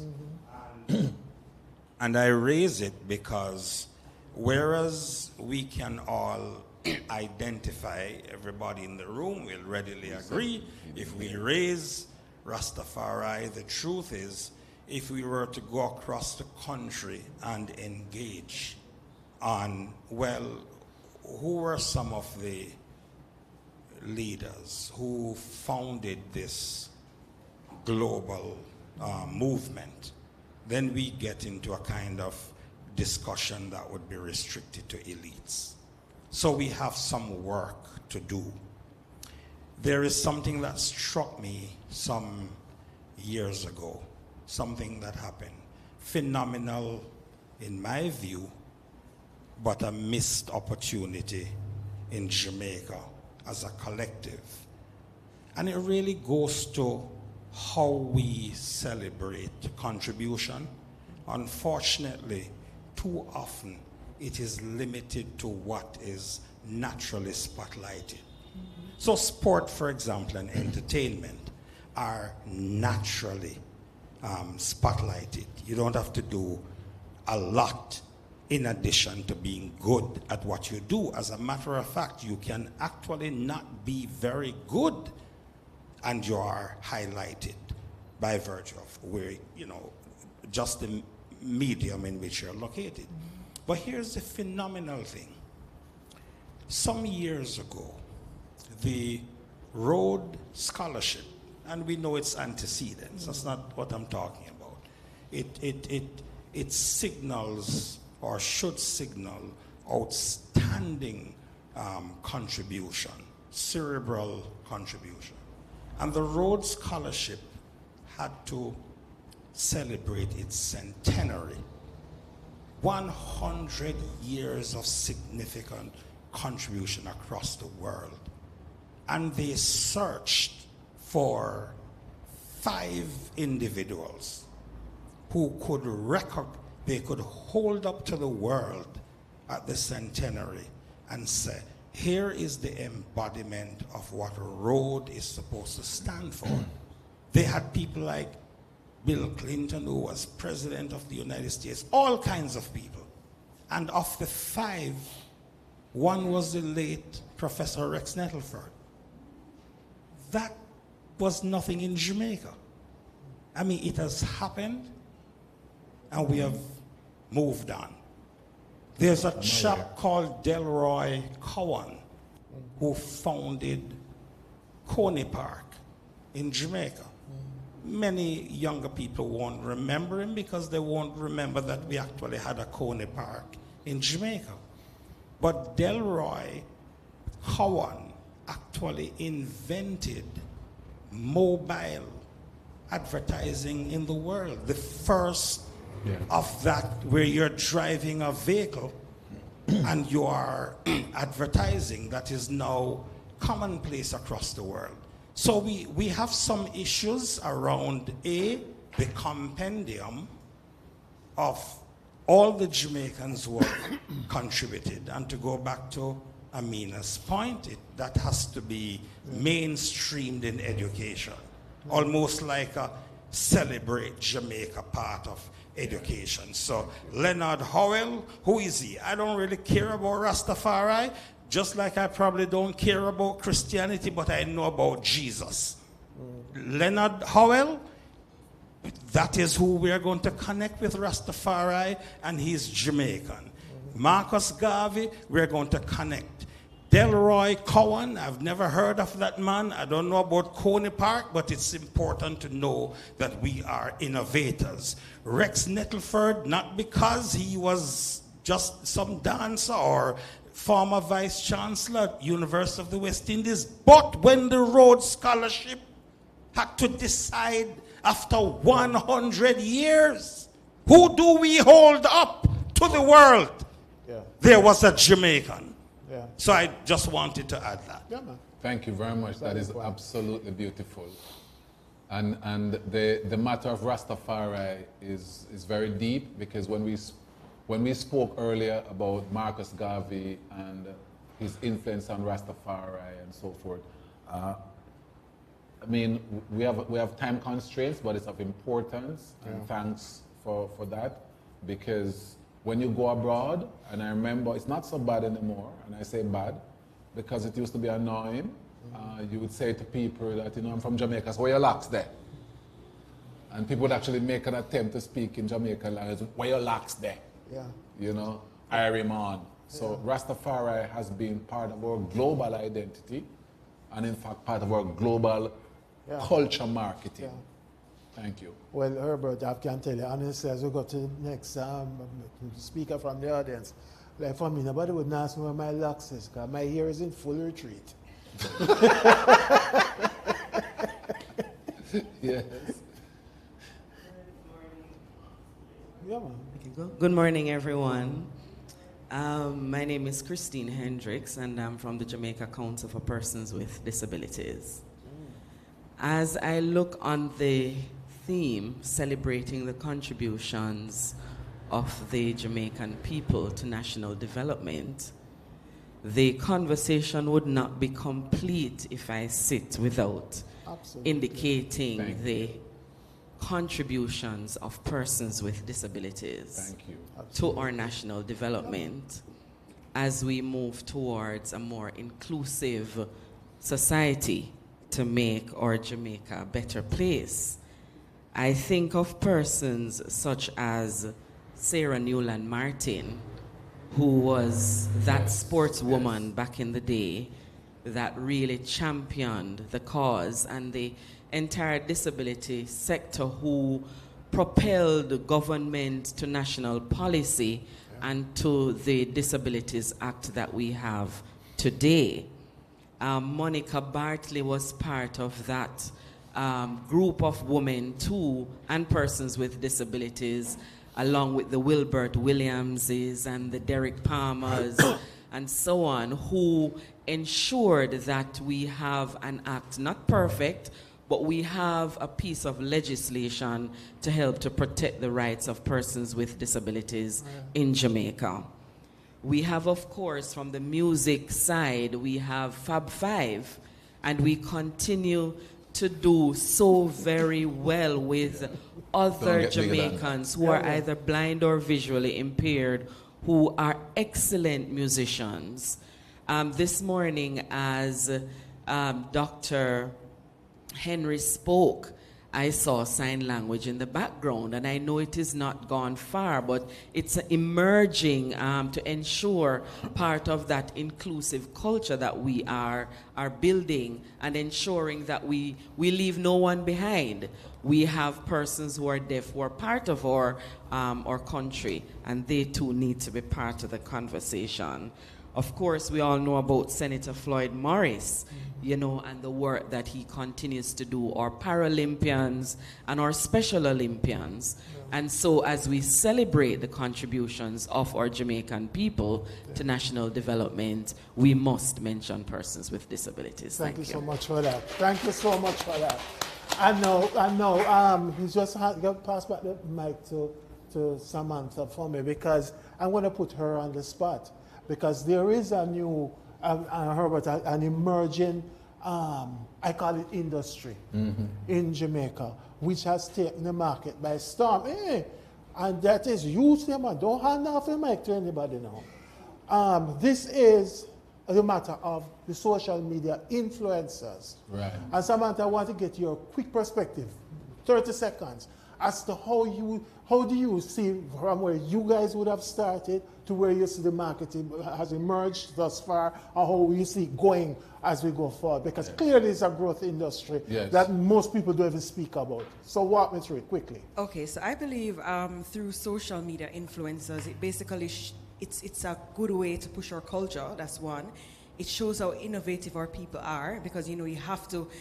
I mean, creating these videos, whether it be for advertisement or even for your personal content, it takes talent. It takes really and truly going to the drawing board and, you know, putting these things together. And through that, it helps to put Jamaica on the map. You know, I recently saw an influencer. She did a procedure. And, you know, as a Jamaican, she was able to make an impact there. And, you know, they were asking her, you know, can we get a promotion? And, of course, you know, she added her Jamaican flair to whatever it is that she was doing. So it's definitely also a stream of income, I will say. Persons get paid well from it. But, of course, you know, it takes a lot of work. I see it adding value to Jamaica, but I also see it being able to do some damage as well. So, you know, it takes having some control in the space, as well as, you know, being very careful with how you present it. But definitely an impact, you know, when it comes on to national development. All right. Thank you so much. All right. Wondering if okay. Because I had a feeling they were going to pick on me. I decided to volunteer myself. Good morning. Right, rather than keep leaning your head left, right. Good afternoon, everyone. I'm Shara Watson, the Executive Director of the Scientific Research Council. And representing science and technology in Jamaica, thought it important in the theme looking at contribution of Jamaicans who have really moved us from one point to another, to highlight some of the scientists who has done such. I'll start with Paris Loayi Jr., because he's my board chairman, but mainly because of the work he has done through monogeomatics and continue to do with mapping of Jamaica. Listen, you got some places in other countries, them Google Maps cannot take you to certain address you put in. Put any single address in Jamaica you want to get to, and you'll get there very efficiently. That is the kind of work that was done and done very early on. We were probably one of the first Caribbean countries who could have used those navigation systems because of the work that was done. And that is adding to national development. We are connecting, we're able to connect and get to places. Yeah. Next person I want to highlight is Professor Errol Morrison, the work he has done on diabetes. Diabetes is one of the significant diseases that affects us, our demographic, Africans, Jamaicans, the Caribbean. The work that Prof. Morrison has done with his research group, with the YAM and just diabetes management has made significant impact, not just here, but on the world over. Then another younger person, someone that I worked with, is Dr. Simone Badalma McCree. If you don't know that name, make sure you know it. This is a rising star. She has developed a cancer cell line from persons who look like we, so that drugs can be developed that is more in line to help treat persons that look like we when we develop certain kind of cancers. Now that is a global impact, because we are not the minority globally, right? And Dr. Henry Lowe, I had the pleasure of working with Dr. Henry Lowe. He spoke about his work in science and nutraceutical, but I want to speak from the perspective of being an entrepreneurial scientist. He made us younger scientists know that the science is not stuck in our lab, it's not stuck in our thesis, it's not stuck in our one journal, it must be applicable. And all of these persons, I believe, through their professions, have really helped to develop and shape Jamaica and inspire persons like me and those to come, that we can continue on that work. Thank you. Well said. Beautiful. I remember working in a couple countries, and I realized they had no geoinformatics, no GIS, no nothing. I remember sitting down with a couple parliamentarians and said, you know, here's the phone number for Paris, you need to call him. And he has gone and trained them. So, yes, that says a lot. That says it all. And he's Jamaican, he's as Jamaican as it can be. All right. The question hasn't come from that person yet? You really want us to pick on you? Keep leaning. Yes, man. Yeah, man. She knows. She has a question. Kindly stand and have the question, man, rather than leave with it. Go straight to her, because she's been boiling with it. Thank you very much. She know her selfie. Yes, my dear. Good afternoon, everyone. Good afternoon. I actually don't have a question, but what came to mind from listening is the point of inclusivity and inclusion. And Ms. Hendricks here would have, when she said it, I'm like, okay, good. I don't have to get up and speak to that. But what I thought about with Dr. Meeks and what you were talking about as it relates to the different culture, and she brought up the point where does it have to be competitive or one against the other, or can they all exist? What came to my mind as a special education educator is what are the silent messages that we give as it relates to saying, I don't have enough time, or I have this opinion, I'm doing this, but what is it that we do? What are the messages? Let me figure it out in my head first, because I feel like I'm not explaining right. I remember when the young man spoke about 6 months, and we have to put something in place that caters to that generation that doesn't have the patience, as you spoke about. But when I listened, I said, yes, we have to cater and tap into why is it that they can only focus for 6 months. But on the other hand, what is the message that we are giving if we say something is supposed to be for a year and we're going to shortchange or break it down for 6 months?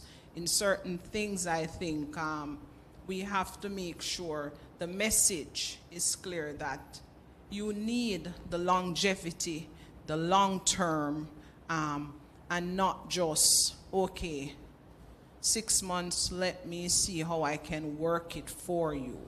But there are certain things that we have to be clear on, and we can't compromise. And that too is a part of our culture and what sets us apart. And for persons with disability, and it's not just persons with disability. When I thought of the 6 months, I don't know why that came into my head with the patients.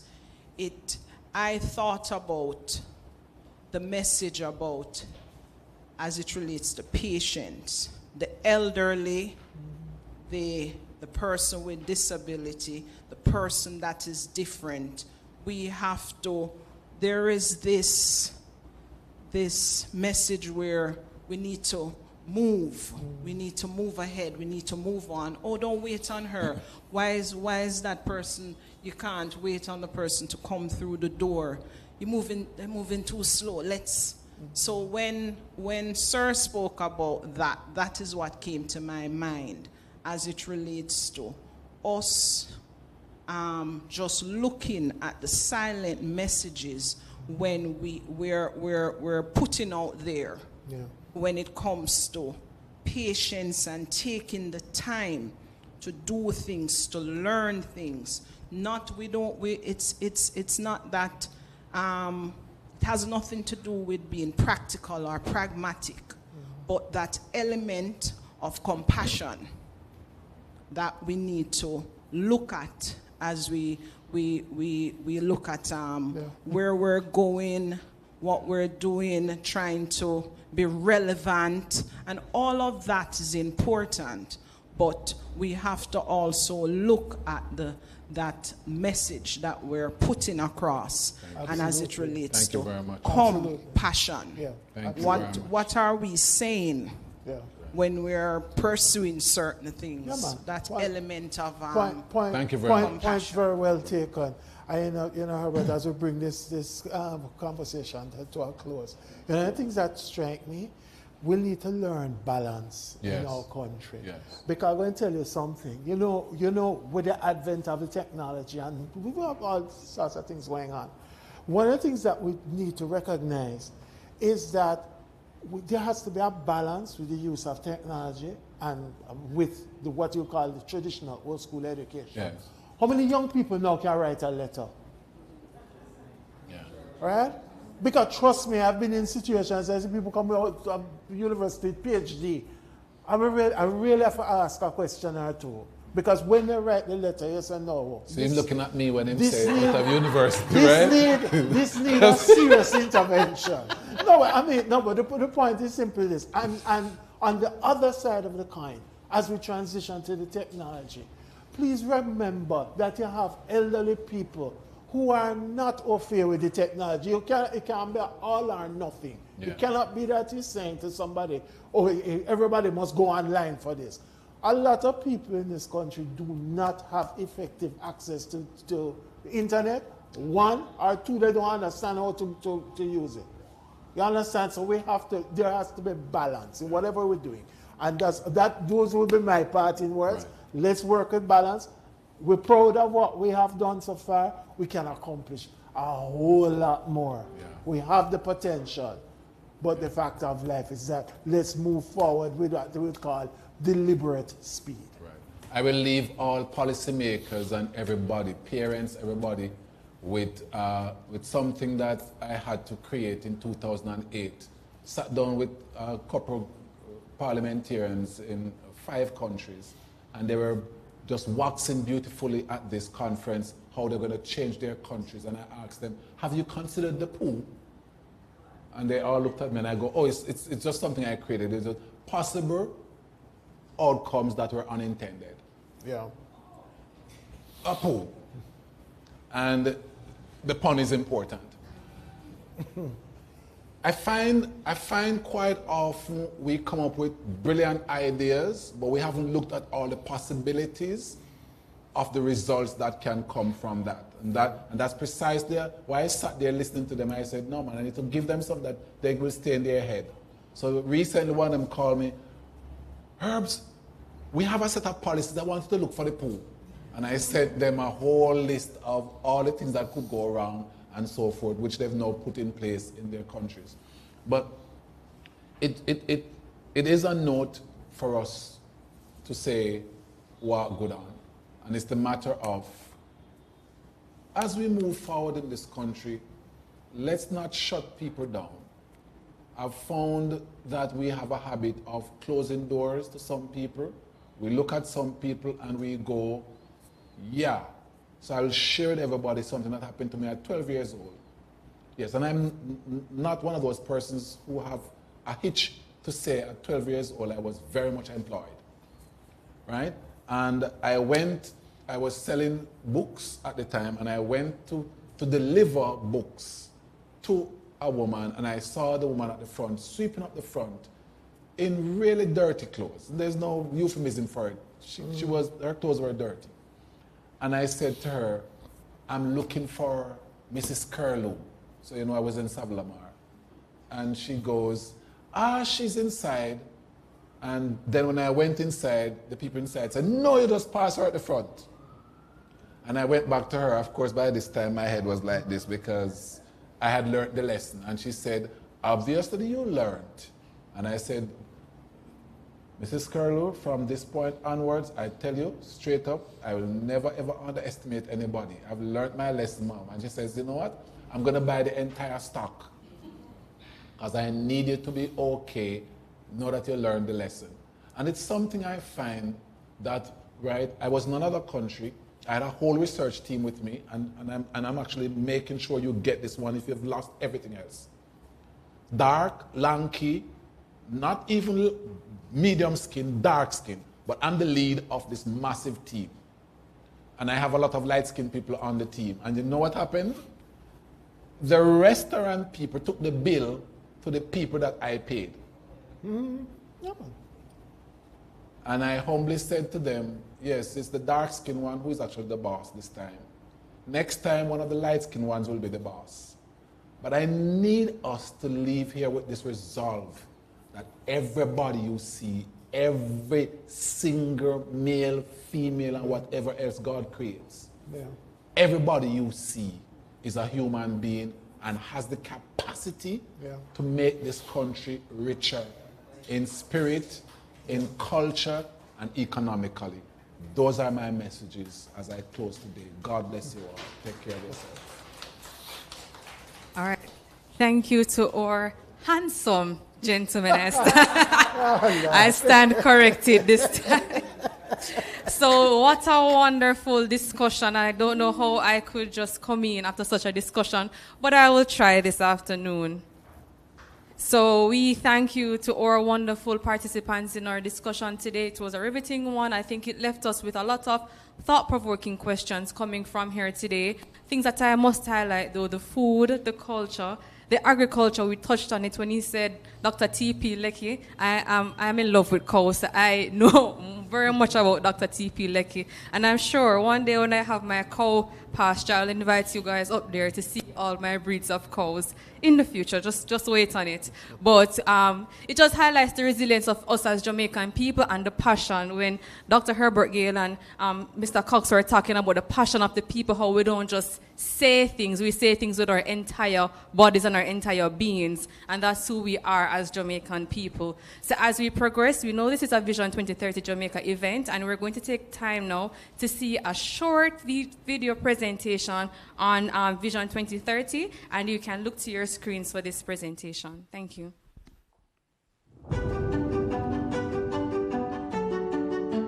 We thank you, Jamaica, our home, our inspiration, our heartbeat, for giving us roots deep enough to stand tall and dreams big enough to reach the world. Thank you.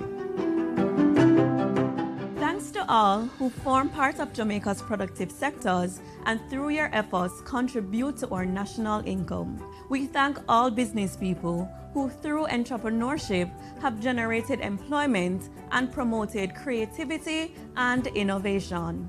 You, our manufacturers, tourism stakeholders, traders and vendors, farmers, fishers, transporters, and all other business people are engines of growth. We thank all employees who work hard in driving productivity and contributing to business success. Thank you. We thank you, our leaders, who through debate, dialogue, and representation have guided us through establishing and building the Jamaican nation state. We also thank you, our teachers, nurses, healthcare workers, police officers, and other public servants for all you have done in providing public goods and services such as education, healthcare, social insurance, housing, roads, and other types of infrastructure, and the support you have given for business development. Thank you all for what you have done. Thanks to the Jamaican diaspora, you proudly carry our flag in foreign lands.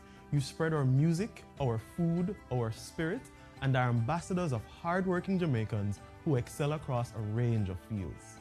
Through your businesses, investments, remittances, and relationships with your families and friends still a yard, you are helping to build the Jamaica we want, together. Thank you. We thank our families and communities, the street corners, community shops, and neighbors' homes where kindness still lives, the meeting grounds where culture dances, and the homes where we host our 9 nights, prayer meetings, laugh together, and eat some good food. Thanks to our children and youth, you are the ember that ignites our future. You are ready to lead with guidance, opportunity, and love. Thank you all. We thank our elders. Your life, experience, and stories are our lessons and guidance. Your resilience is our compass. You have walked paths we now build upon, and you continue to contribute to our growth and development and nation building. Thank you. We thank every Jamaican who has played a part in making Jamaica the place of choice for making seemingly impossible dreams reality, breaking world records and creating a renowned nation brand. Whether at home or abroad, in silence or on stage, in small deeds or bold actions, you have helped to shape the nation we are proud of today. We thank you, Jamaica, for being more than a place, for being the definition of the Jamaican people. Let us continue to build and partner in making Jamaica the place of choice to live, work, raise families, and do business. What a beautiful video. We thank you, Jamaica, for all.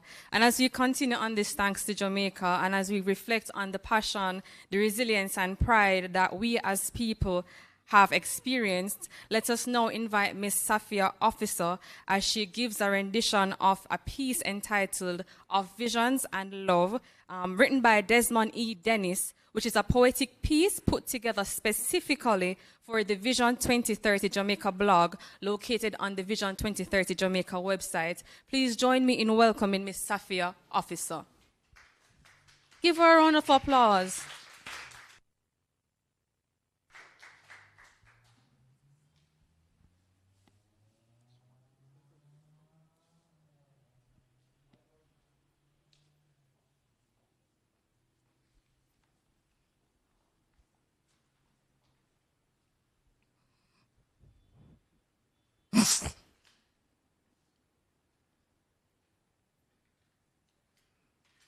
It might have been a dream, or it could have been a premonition.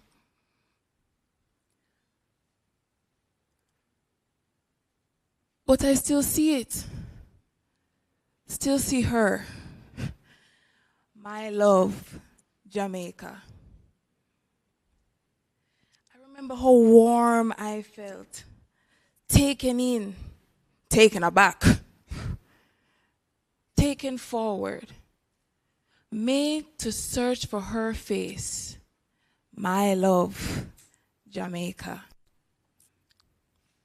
In the dream, I fell in love with the way the sun smiled when she awoke, and how the moon almost borrowed its light from the light from her children. Then I fell madly for the way her warriors, defenders, protectors worked to preserve the beauty of her lush greens and the brilliance of her blues. I fell in love with who she was. I fell in love with her story. Stories, sounds, moves, and movements. Fabrics wrapping her. What was once Jamaica, land praised by the foreholders. Thought, stolen, sold. Now stands my proud love, Jamaica. Reclaimed, reimagined, restored. What beauty, past and future, steel and mortar, framed by eternal wood and water.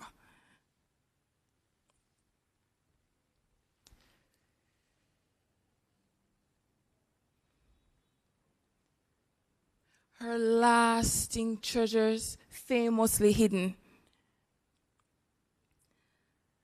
continue to pull the world into her hub, sanctuary, where all learn from the best, to produce the best, and be the best versions of themselves. Where bodies were broken, rebuilt cities, bright as diamonds. Minds harness immeasurable potential. Mine infinite pools of knowledge, and prepare the blueprint for rich, self-sustaining cities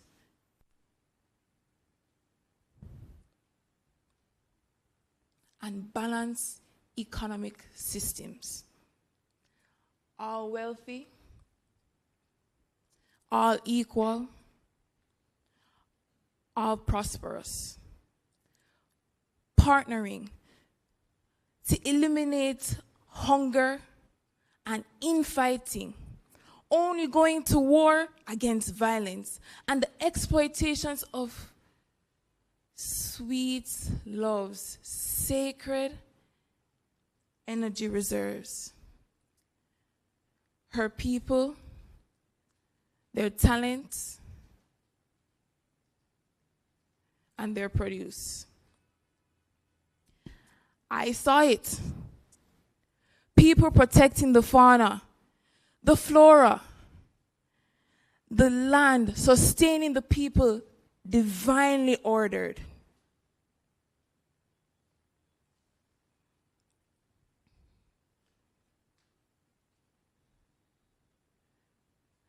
Why does my love for my love consume me like I consume her world-class cuisine and culture?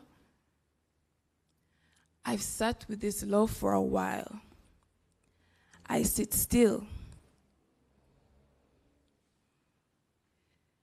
It might have been a dream. It could have been a premonition. But I saw it.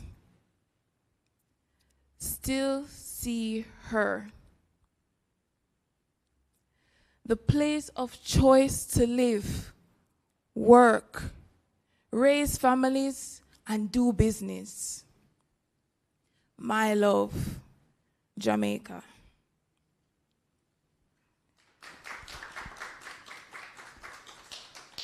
This was a poem by Desmond D. Dennis called Of Visions and Love. Thank you.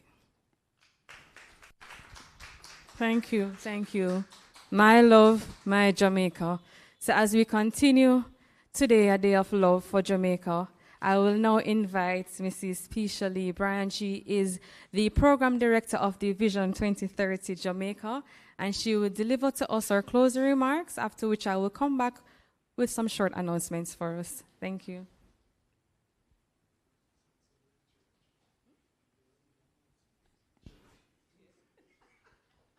Good afternoon, everyone, and thank you for being here. Thank you for taking the time to be with us. So I'm not going to do long closing remarks. I think we've all talked, right? We've talked a lot.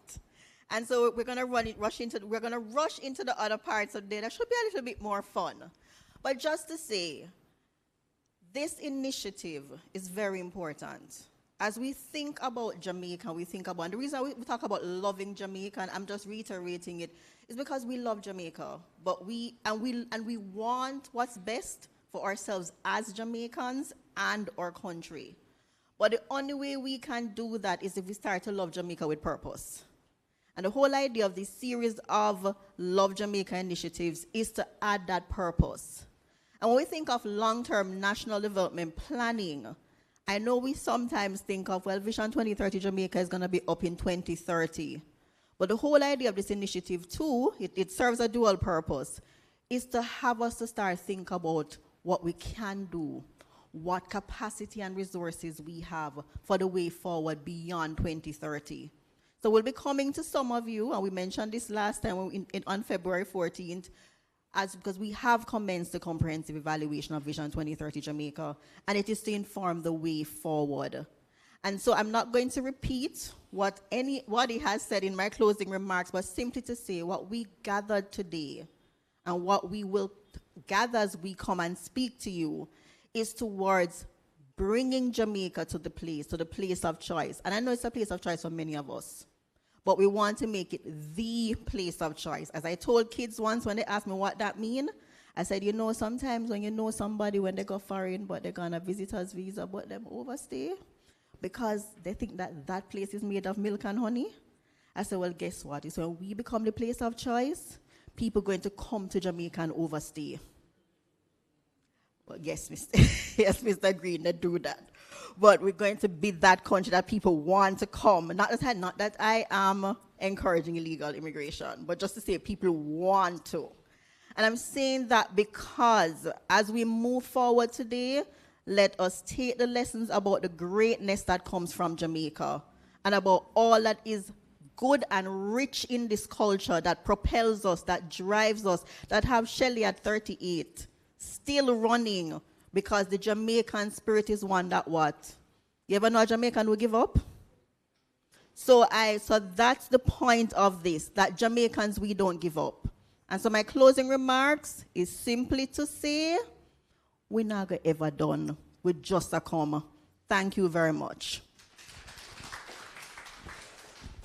All right, thank you very much, Mrs. Bryan. As we wind down, we have a short video presentation that we will watch, after which I will come in with some giveaways, and then I invite you all to have refreshments. So thank you. You can keep your eyes attuned to the screen. I love Jamaica. Jamaica good for me, Everyone make it in Jamaica. I love Jamaica. Jamaica good for me, Everyone make it better play in Jamaica. I mean, for people that are making Jamaica a better place, their own way would be more likely the service industry. Because on a daily basis, the they would be probably the people them where people don't pay attention to that much, probably take them for granted, but yet them actually are the ones to make the machinery of the economy continue to work as though it is right here. Like the taxi bus, the coaster bus, and then people will always have to come up on the road and make sure say them reach on time, have to pick up clients and drop them at work. And like the taxi bus, the coaster bus, and then people will always have to come up on the road and make sure say and drop them at work. Really good job in terms of healthcare. We're the ones on the front line. We talk to the patients. We make sure that they're doing well. And, you know, we really bond and connect to patients. And we feel it when something happens to them. We feel it for their loved ones. Nurses are doing such an amazing job. And, you know.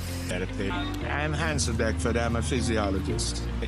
The fact that I'm very sensitive at doing work on the environment, to me, this is sterling and we move towards, making our environment healthier. I convert waste, degradable waste, into organic growing media for plants. I am making Jamaica a better place. I want to see my doctors and nurses. Why? Because they're always good at what they do and they keep us going, keep us safe. Organization doing good work is Lifeyard, that's based in Fleet Street, downtown Kingston. They set up initiatives with the youth whereby they teach them literacy, mathematics, and make sure that they're active, but also develop their mental and emotional wellness, headed by Sabuki and some other ones who are doing fantastic work. So check them out, they're on Fleet Street.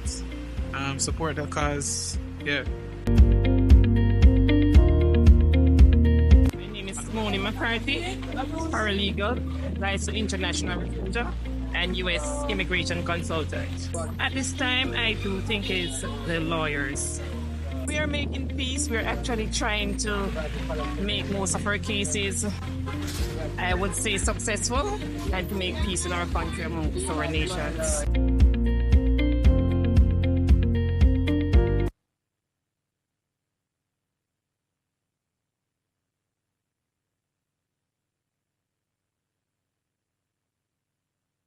Thank you. So those were some good videos, and we saw persons from different industries thanking just and telling us what makes Jamaica special. So as we close out today, can't be a fun event without some giveaways. And I'd like to invite my model Samantha to come on the stage to show you what you will be able to win if you answer any of our questions correctly, courtesy of Vision 2030 Jamaica.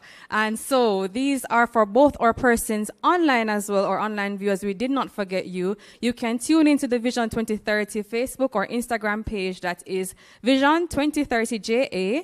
And you can tune in for your questions there, where you will have the opportunity to also win one of these wonderful baskets after you have presented your national identification for collection with the correct name. All right, so I will ask questions, and I guess the first person that raises their hand with the correct answer will be the lucky recipient of one of our baskets, courtesy of Vision 2030 Jamaica at the PIOJ.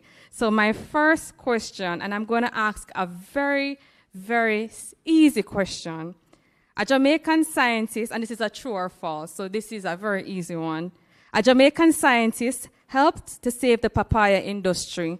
True or false? And if, I see, Dr. Watson, the lady behind her, she had her hand up and she's shaking. You can join me up here, and you can give me some background if you do have it as well. Hold on, let me run to her. Answer is true, and it's Dr. Paula Tennant. Yes.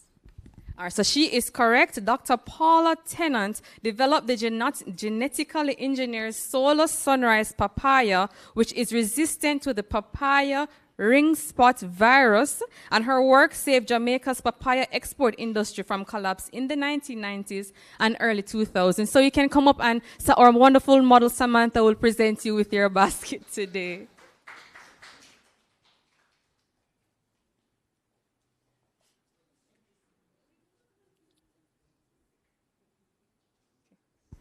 All right, so we have another question. Let me see who will get this one. Okay. What fruit did a Jamaican create by mixing an orange and a tangerine? Oh, Dr. Watson. Arsenic. That is correct. Would you want to tell us more about the arsenic? Let me get it. It's a beloved Jamaican fruit. It was developed here at UWI, I believe, through interbreeding of, as you said, the orange and the tangerine. I don't know anything more technical than that. Well, you can join us for your wonderful basket. The arsenic is a citrus hybrid created by Dr. David Daniel Phillips. It is a mixture of an orange and a tangerine, combining sweetness, easy peeling, and strong aroma. It became a popular export fruit and a symbol of Jamaican sweetness, easy peeling, and strong aroma. It became a popular export fruit and a symbol of Jamaican agricultural innovation. The full meal. So have a wonderful evening.